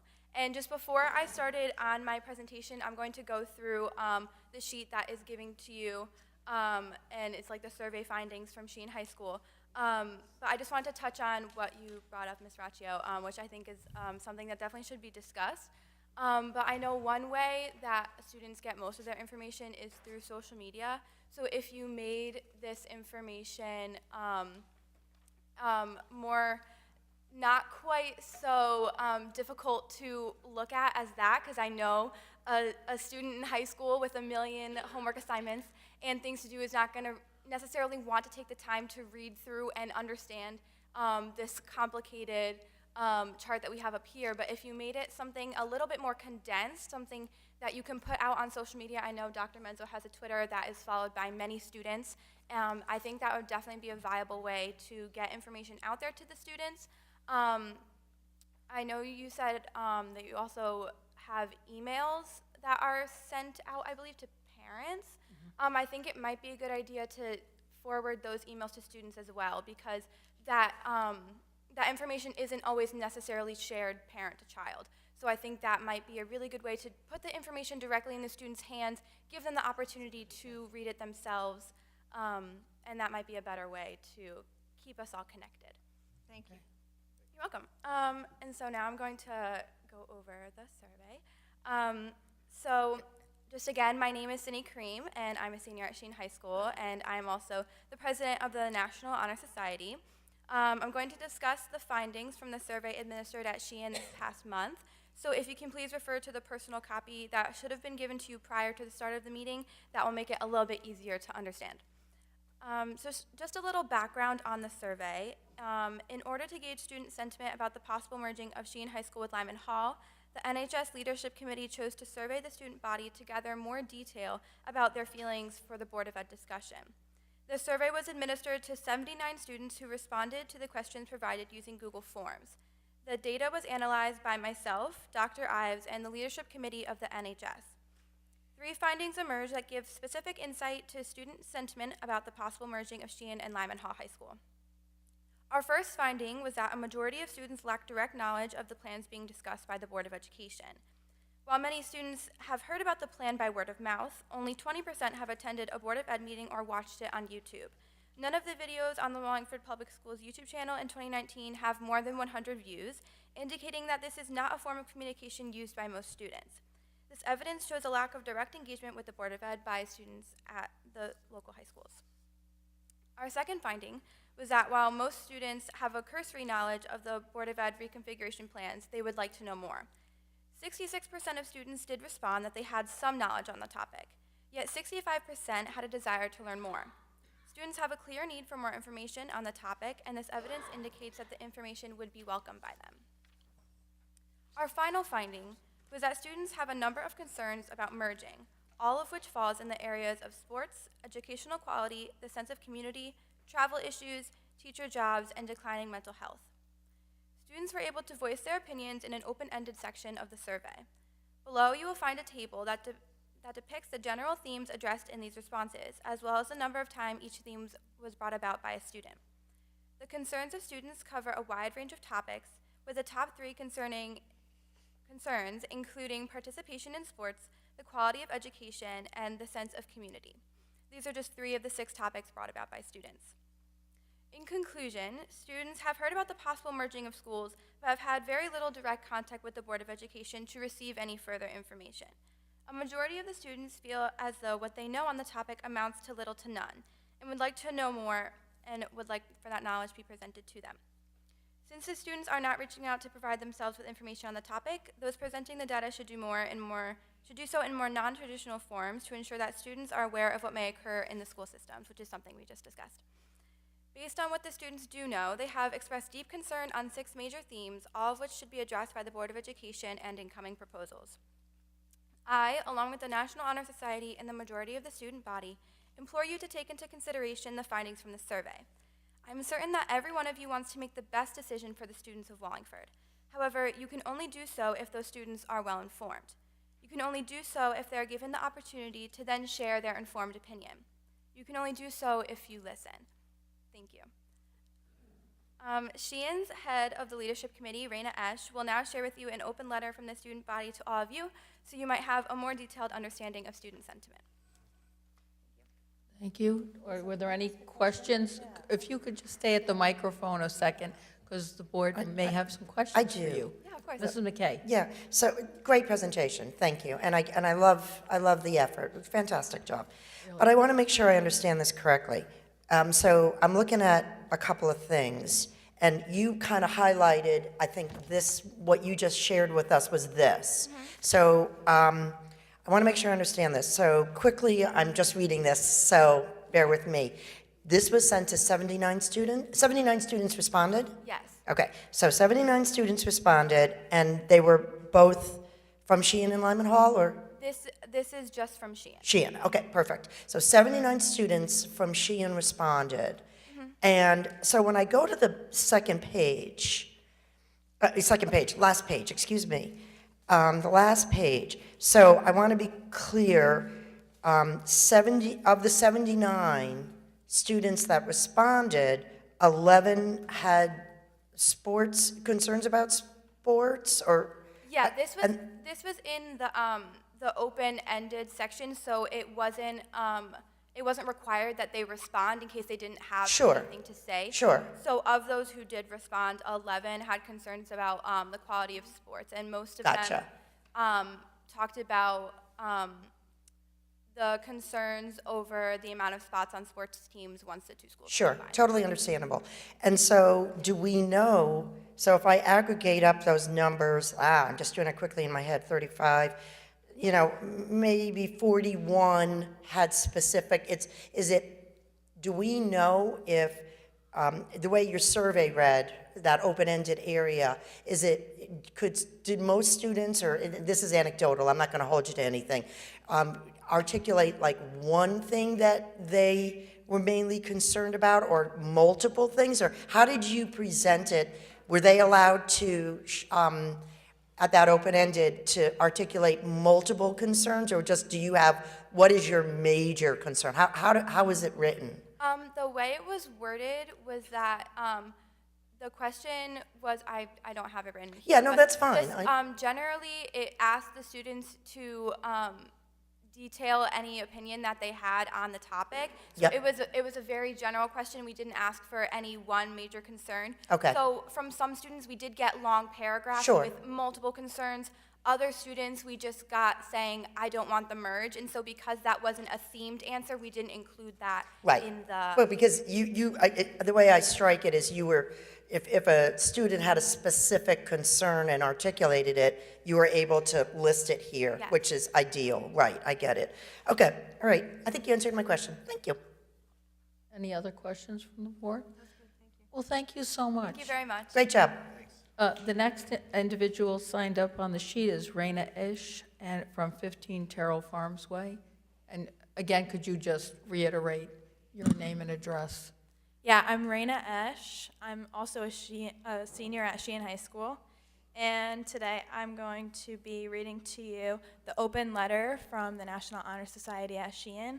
So you should have all got a copy of that. So you can all read along.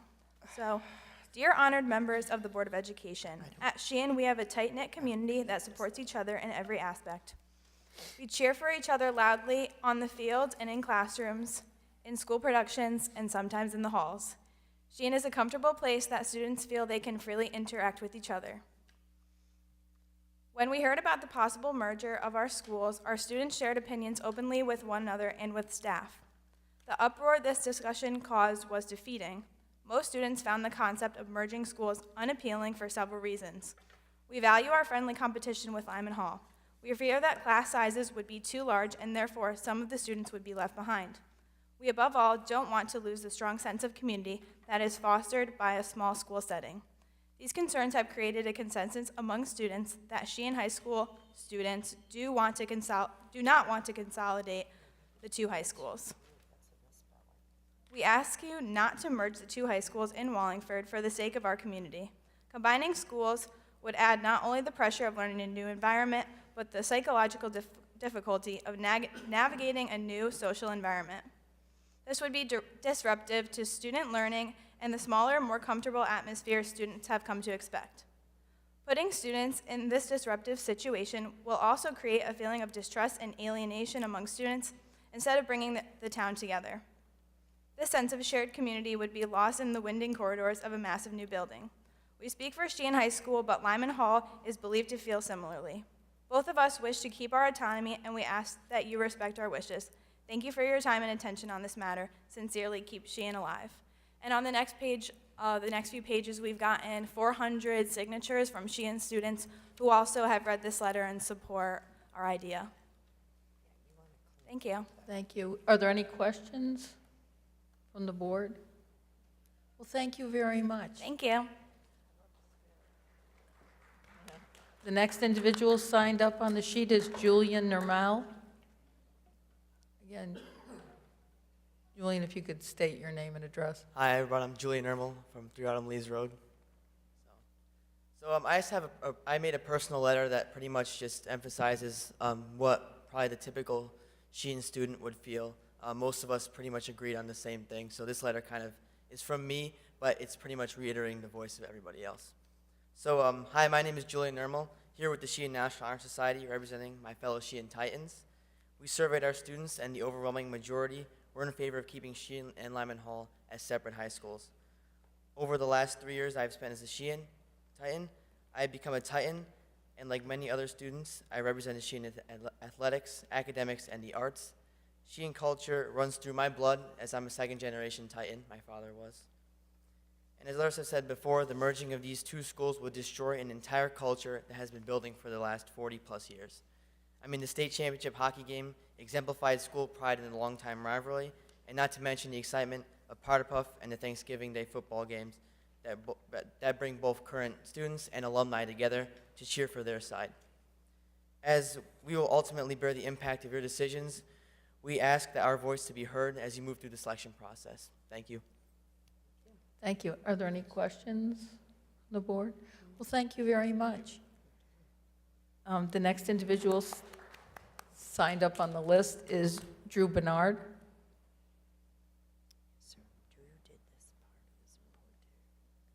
I think you know the drill by now. Yeah. Hi, I'm Drew Bernard. I'm a junior at Lyman Hall, and I would like to present Lyman Hall's findings to the same study. So all the questions were exactly the same formatting. At first, I'd just like to say thank you for taking the time to review our survey.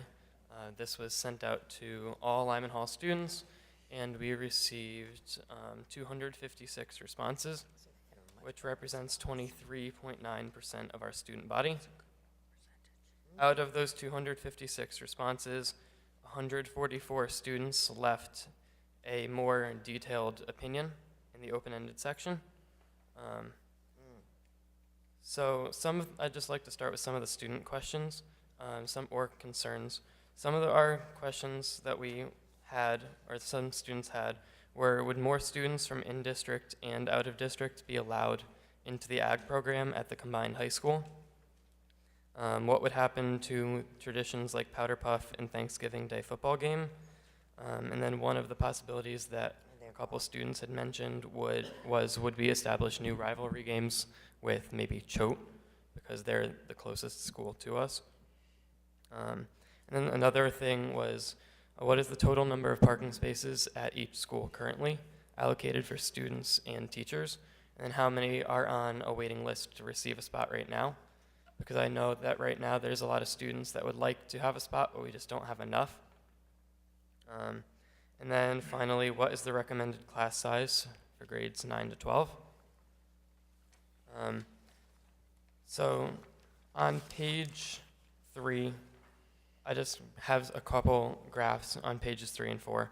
Out of the 144 opinions that we got, 121 of them expressed an opinion against merging, 18 were in support, and then 5 were indifferent. So they basically, some of the students didn't really have an opinion, but they left a response anyway. So a couple of the most common reasons in support of the merge were benefits for the sports teams. So they were saying we could have more teams because there would be just one school. And then the more common one was just the generic yes, or it's a good idea. And And then the reasons for opposition, there were more. And this one you addressed tonight was the increase in class sizes, which wouldn't happen, so that was just a misconception. Unemployment of teachers, loss of the rivalry between Lyman Hall and Sheehan, and then loss of traditions like the Samaha Bowl and Creaney Bowl, the two most common ones. But also this year, the hockey game, the rivalry game between the two schools, that was an important one. So you can see first, from pages 5 to page 8 is just the 144 student opinions that we got.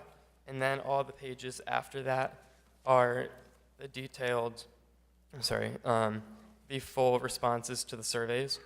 And each one has a number, so you can read the opinion first, and then you can go back and check and say, person number 40 or 43 as an example, because that's the one I'm looking at right now, said their opinion, so that you can look at what their responses to the other questions of the survey were, so you can get a more detailed idea of why they feel the way they do. Like Sydney had said, some of the responses are much longer than others, and some of them are just a simple yes or no. But I found a lot of them, upon reviewing them, were definitely expressing stronger opinions. And the most common opinion was for the loss of the rivalry and traditions. And I can say for myself, I'm a third-generation Trojan, so that's another big thing. My family members have said the same things that I have said and that all the other students have said.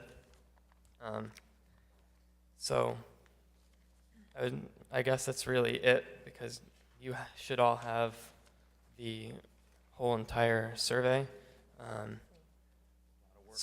Yes, a lot of work. It was a lot of work. Nice job. Yes. Both schools. It was administered for 3 weeks, and then we extended it another couple days. But I wanted to make sure I had enough time to put this together, and then the meeting got postponed.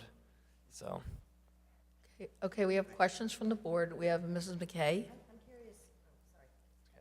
For both of you guys, how did you disseminate the survey? How did it get to the students? it was email blasted out from the principals, or I should say for Lyman Hall, Mr. Corso email blasted it out. Okay. So just those 256 students are the ones that decided to respond. So when you say you emailed it, were the responses electronically sent back? Yeah, I'm glad you came back up. Did the responses, walk me through it. So I'm a student, I decide, so I get an email blast from Mr. Corso, and I want to participate. So what happens? I answer your questions, and then I send it back? How does it work? So it was through a Google form. Okay. So all the student responses were anonymous. They would just simply answer the questions that were required and leave an opinion if they wanted to or not. And then we could get the results back, but there was no student name or information whatsoever, so that's why each one has a number, so you can just reference back. So that after that, I compiled the information into a Google Sheet file, so it's the exact same questions and responses that were in the form. Yep. And so you alluded to the fact that you gave, obviously, students a certain amount of time to participate, but you talk me through that. You extended it, or what was that all about? So I had been announcing it when Mr. Corso emailed it out to all the students that we would appreciate any comments that students would give to us. And when the meeting was coming up, the one that was like 3 weeks ago that got postponed to tonight, I shut off the survey because I wanted to make sure I had time to compile the information. And then when we found out it was postponed, I turned the survey back on and announced it again, saying we have additional time. So if anyone else would respond, it would be great. And we did get a few more responses, but it was generally the same. Yeah, perfect. Thank you for that explanation. And Sydney, right? Yeah. Yeah, tell us your process at Sheehan. So we used the same exact method of distributing the survey. It was an email blast sent out by Mr. Zacco to all the students in Sheehan. And we also did it as like a voluntary response, so students who felt strongly about it were the ones who responded. And we compiled the information in the same way. All the responses, once the student submits it, it was compiled directly into a sheet for me to look at my own computer, and then I went through and analyzed the information statistically, and that's what you see in the packet. Great, thank you for taking that time. Thanks, guys. Thank you. Any other? Okay. The last person signed up to speak is Anne Barone Letterly.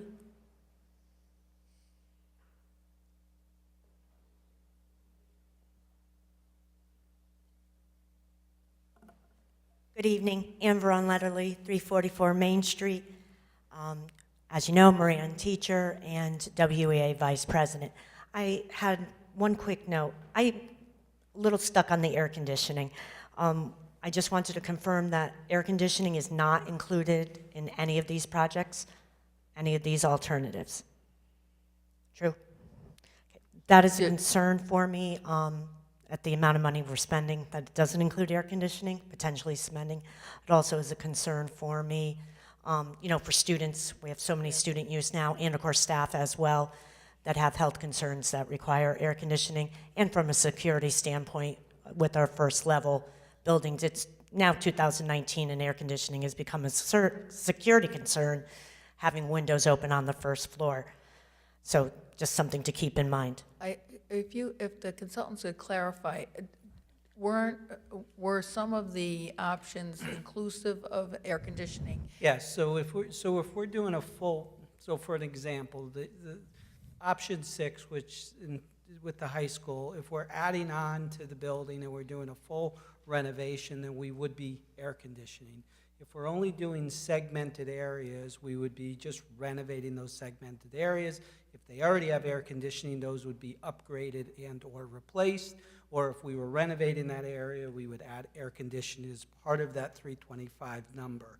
So it depends on the level of alterations and renovations that would take place within the building. All right, just to even make it more simplified, because I just want to make sure I'm hearing what you're saying, because I agree with Ann 150%. Is that if we were to take option 3, okay, which is renovate to new all 4 buildings, there'd be air conditioning in all 4 buildings. Correct. Okay.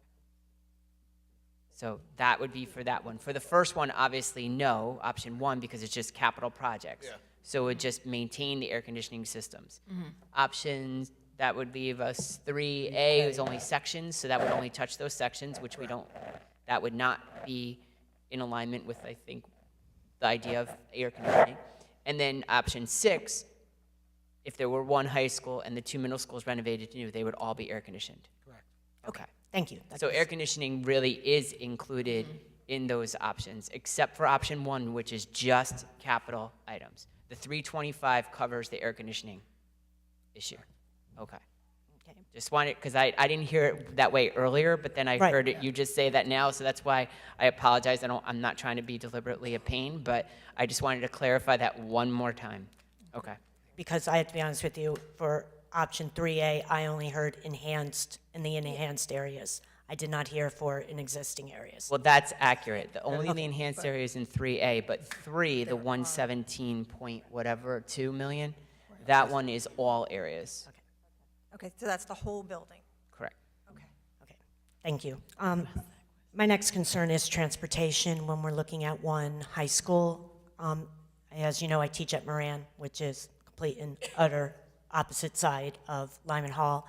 And I've had to be at Stevens recently and in the middle of the day. And I'm not driving the speed limit, truth be told. It took me 25 minutes to get in the middle of the day in my own car to get to Stevens for a meeting, which is essentially going to Lyman Hall. I'm concerned, we're talking about good instructional practices, we're talking about money savings, we're talking about cost. I'm concerned about human cost as well to students, the more time on the bus. I think good instructional practices are good costs start with that time spent. And I just have to bring it up as a concern going from students who live out near the reservoir going to the other side of town day in and day out for high school. And of course, our students driving that far on either side of that equation, just, you know, limiting one high school to one side or the other. Thank you. Thank you. Mr. Votto? Yeah, and I assure you I have the same concern. However, when I talked to our transportation person, I think I mentioned this at my last meeting, one of her responses to that concern was that the routes would be shorter. Yes. And they would only go, instead of a bus maybe hitting 2 or 3 neighborhoods like they do now, they would try to concentrate it to hit just one neighborhood to make it less time on the bus. Right. You go to that one neighborhood and then you go right to the school. Right. But So, because that is a concern of mine too. Yeah. And, you know, we all share the same concerns. right. But when it's taking me 20 to 25 minutes by myself We need in to the middle of the We day. need to show you a better route, maybe. Potentially, and then, you know, I don't know, I think I've got them all down because I spend a lot of time on that side of town at meetings. But it is a concern. I just, that's a long time on a bus. Thank you. Thank you. I just want to take a moment to thank the students. We are so proud of you. You are so articulate, so intelligent. You present yourselves so well, and I think that needs to be noted. Thank you. I think that's a round of applause. Thank you so much. I also thank Anne for her input. Thank you very much. And that brings us back to the board. Mrs. Castelli? Yeah, I just have a quick question. The difference between the 117.2 million for all 4 schools renovated versus the 103.5 for 2 middle schools and 1 high school, does that difference of 14 million, give or take, include the 1.6 million that you had estimated for the loss of staff? Or is that it doesn't? That's so, okay. So that's just for the construction itself. Thank you. Okay, Mrs. Corso. Looking at option 3 and 3A, is the reimbursement rate from the state different in those 2 options? Yes, because 3A would be an alteration and renovation project, so they do look at those slightly differently. So yes, there may be an adjustment in terms of your renovation piece, yes. And what items within that area is considered to be part of your maintenance piece of it, and then they prorate that accordingly. So yes, the reimbursement would change depending on renovation versus alteration. So the reimbursement rate for alternate 3 is the same as alternate 6? Is that correct? Yes. Thank you. All right, any further questions before, oh, Mrs. Castelli. One more, except now I just lost it. Oh my God. Oh, I wrote it down.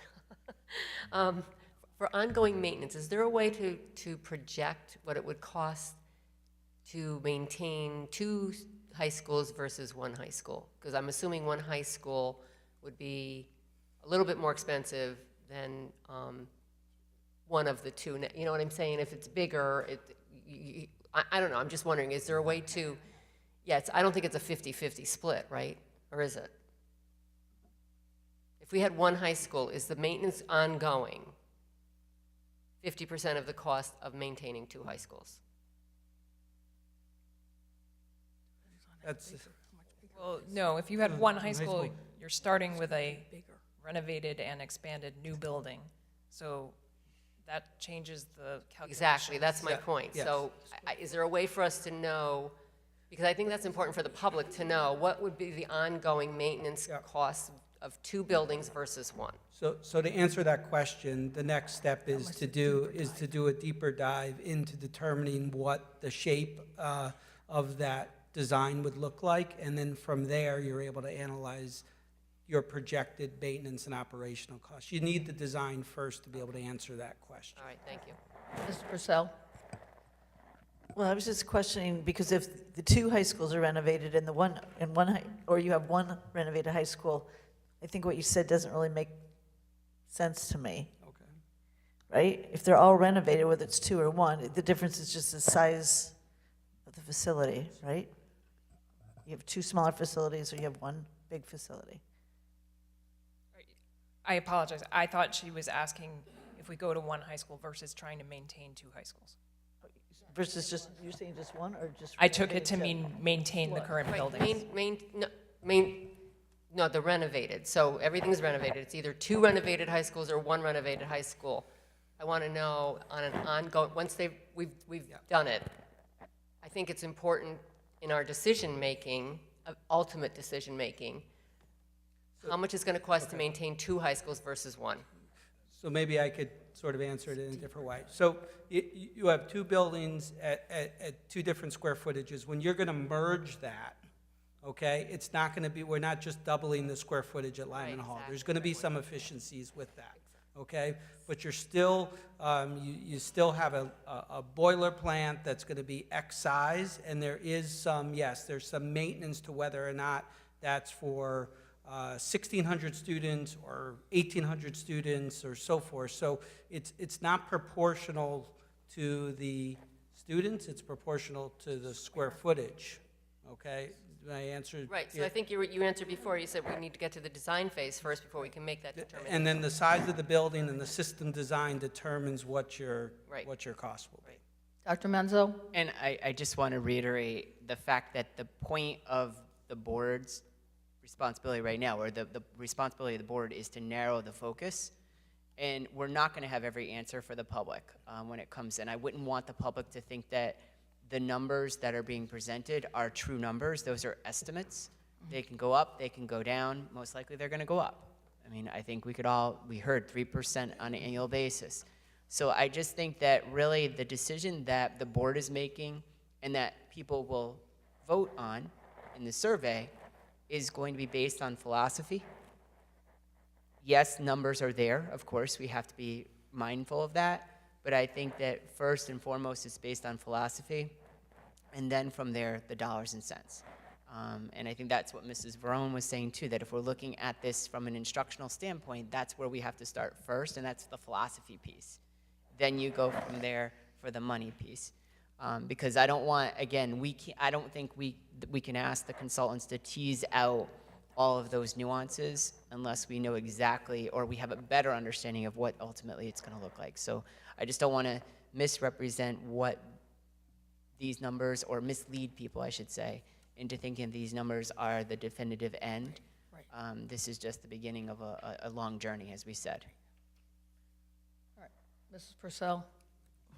I don't know if we're ready to start to discuss what we might take off the table, but I have Well, I thought maybe we'd go down the list, going from alternative 1 to 6, and see what the consensus is of the board. Unless there's further. Tonight's goal, however many the board chooses of alternatives, you can keep everything on the table if you wish. I would think that we might want to present an array of choices for the public to comment on. So our charge for tonight is to finalize the list of options to be used in the survey to the community. So that's all we're doing this evening, is to do that. Mr. Ross? Yeah, I'm a little bit concerned, though, that some of these choices up there aren't accurate anymore. Several of them are themed. So we've got to take that into consideration. Well, we could take the theme out. The theme is coming out. I think that if I were to just summarize, if I may, first one is just doing capital projects. Right. So it's taking the 4 buildings, following the capital plan, doing the bare minimum in terms of just keeping them running, capital, trying to do whatever we can, which is, that's alternative. I mean, that's our strategic plan, basically. Correct. It's So, just, I mean, it's that's funding our strategic plan. That's really what we So, committed to. It's funding our strategic plan. Number 2 is renovating to new both high schools and just funding our strategic plan for our middle schools. Option 3 is renovating to new all 4 schools, regardless of the theme. It's just keeping them the way they are, getting rid of the word theme, keeping them the way they are presently with the present program at all 4 schools, but renovating to new with air conditioning for all 4 schools. Okay? 3A is just doing pocket renovations at the 2 high schools and renovating to new the 2 middle schools with air conditioning for the middle schools. Option 6 is just having the 1 high school at Lyman Hall, renovating to new with air conditioning, renovating to new with air conditioning both middle schools. okay? We're dropping 4 and 5? We already, Those- you already those did were that. eliminated. You did that, that was, All right, so, if, Mrs. Purcell. Oh, no, I just thought there's a couple that might be very easy to drop out, and then that might help the discussion. That was all I was thinking. Like I think the enhancement 1, 3A would be very easy to drop out for me. I don't know. Well, we can, What, I'm sorry, what would you drop out? The one that we're only doing the pocket renovations. That's 3A. The 3A, I mean, I feel very comfortable dropping that one out, and I just didn't, I didn't know if it's easier to start with the lower end and then kind of go. well, Mr. Votto, If I might just make a suggestion that we just go in order. go in order, alternate one, I think that would be everybody's less name, yes or confusing. no. But the other thing I wanted to just ask about is that this is going to be, whatever we come up with, we're going to put into a survey, it's going to go out to the public. Yep. And they're going to help decide how this is going Yeah, to, where this we- is going to go. exactly. We're not doing the survey, the consultants will be putting out the survey. We will make certain that it goes to all families, we'll send it out to student emails.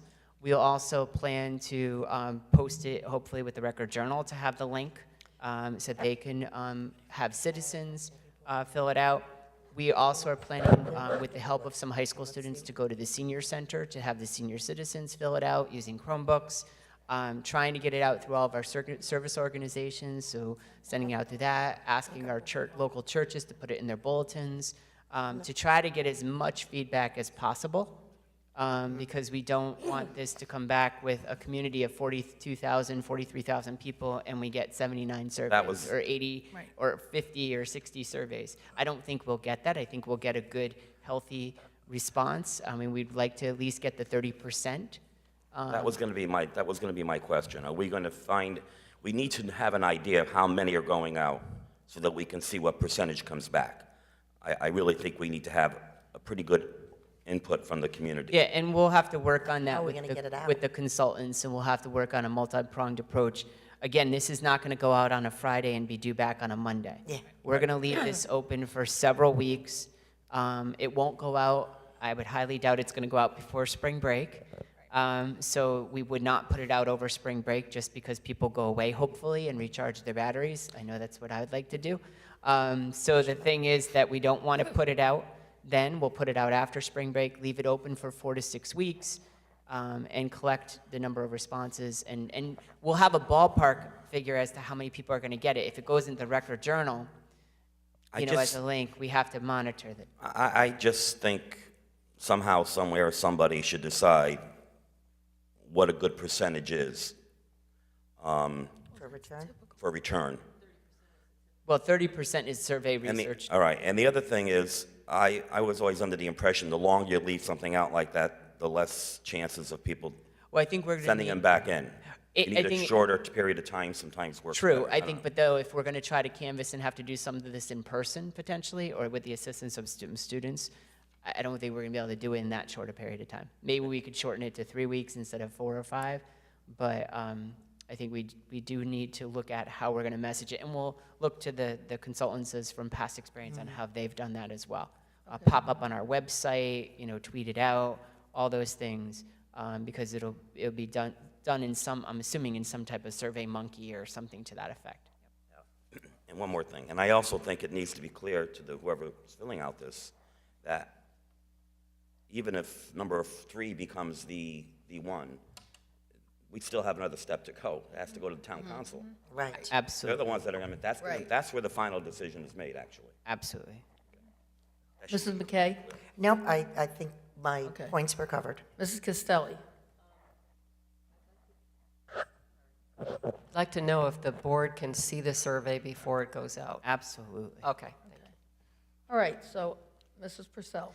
Just when the survey's done, and maybe this is something down the line, but are people going to get a chance to rank theirs? Is it going to be a total type score? I would defer to that. I don't know how this survey is going to look because I'm not Well, creating it. one of my concerns, here's a concern I'm just seeing, is that you may have a couple options that are 2 schools, because you have a lot more 2-school options, and then you have a 1-school option.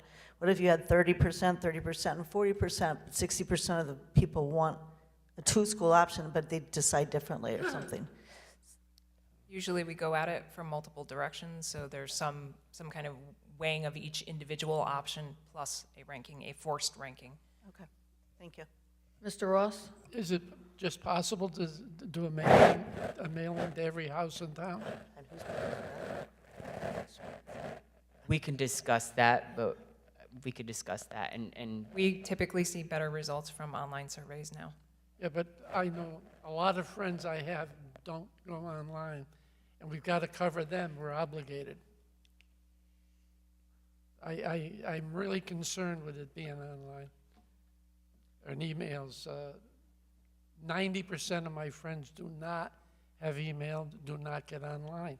And then we're going to have to figure out how to cover them. They all get mail, though. maybe we could ask for the survey to go in the electric bill. Well, we made that 90% of my suggestion. friends don't get electric bills. Wow. They rent, and they're. I'm just trying to. Well, if they Okay. rent, I'm they sorry. they don't get Just a. trying to- I'm just trying to get so enough of the people get this survey. Yep. Well, even if you rent, you must get an electric bill, no? Absolutely not. Well, In some communities, none of- they will set up a station in their library, in their That's what I senior was center. wondering. That's what we were thinking. Where There some, you go. a staff member can facilitate inputting the online version. Okay, that sounds good. That's an option. All right, let's see if we can go through the consensus to see what we're offering. So why don't we start, well, we'll start with Mr. Ross. I don't want to put Mrs. Raccio on the, That's okay. Can I ask one other question? Are we trying to get to a certain number, or are we just going individually? we're to going yes to all? We can individually. say If- no to all. We're going individually. Okay. If, yes or no, if you're in favor of the alternate or not, keeping in mind that we want to give the public a choice of options, and, it's up to the board's discretion. You might want to have, we'll see how it turns out. Maybe there are some folks that are not in favor of a certain option, and that will tease out by the consensus that's taken. All right, so we'll start with alternate 1, which, to refresh your memory, was the $15.6 million estimate. And that was the status quo with keeping with our strategic plan of the capital costs. So we'll start with Mr. Ross. No. Yes. Yes. Yes.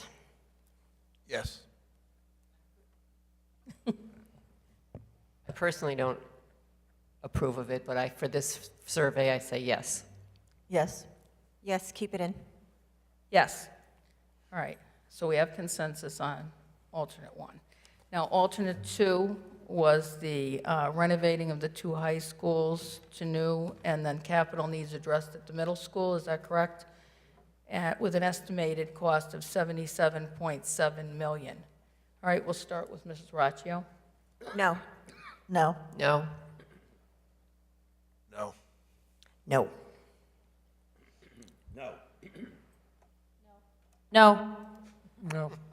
And no, so we can eliminate You were alternate all no on that? 2. Well, we don't have a consensus on it. Yeah, I just was curious. We all Yeah. voted no? Was there anyone that voted yes on this? I don't recall that, no. Yeah. No, it was Okay. 100% no's. Okay. All right, now we're on to option 3, which was the renovating of all 4 schools, is that correct, at a estimated cost of $117.2 million. So that's your alternate 3. We'll start with Mr. Ross. Yes. Yes. Yes. Yes. Yes. Yes. Yes. Yes. And yes, all right. Now, we're on 3A, the targeted improvement to the high schools, and then renovate the middle schools at a cost of $54.8 million estimated. All right, let's start with Mr. Ross. Yes. No. Oh, good gravy. I'll keep track for you. Okay.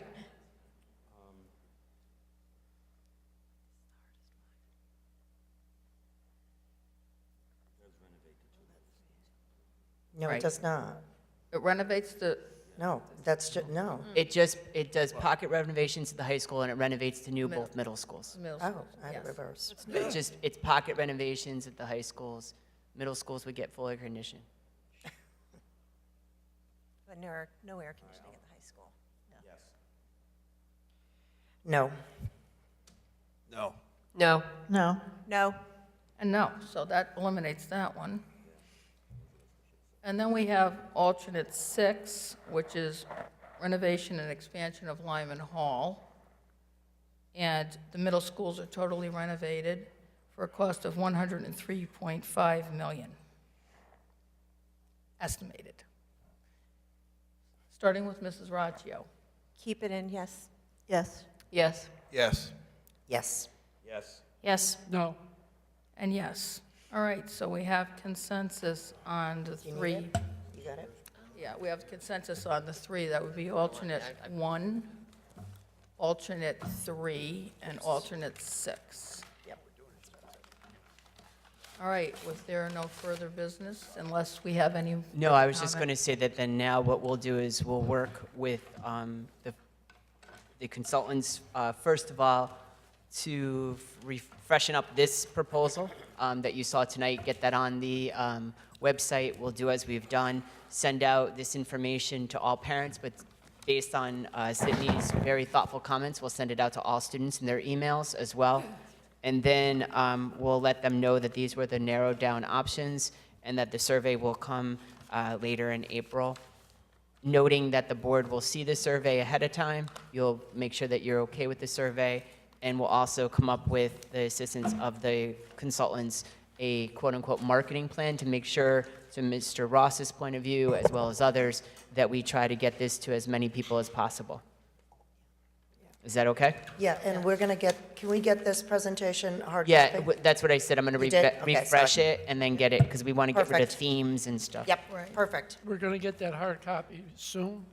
Yes, we As soon just, as possible. by Friday. Okay. But hopefully by Wednesday, so that I can get it up on the website. Thank you. All right. Thanks. Since there's no further business to come before the Operations Committee, we're adjourned. Thank you very much.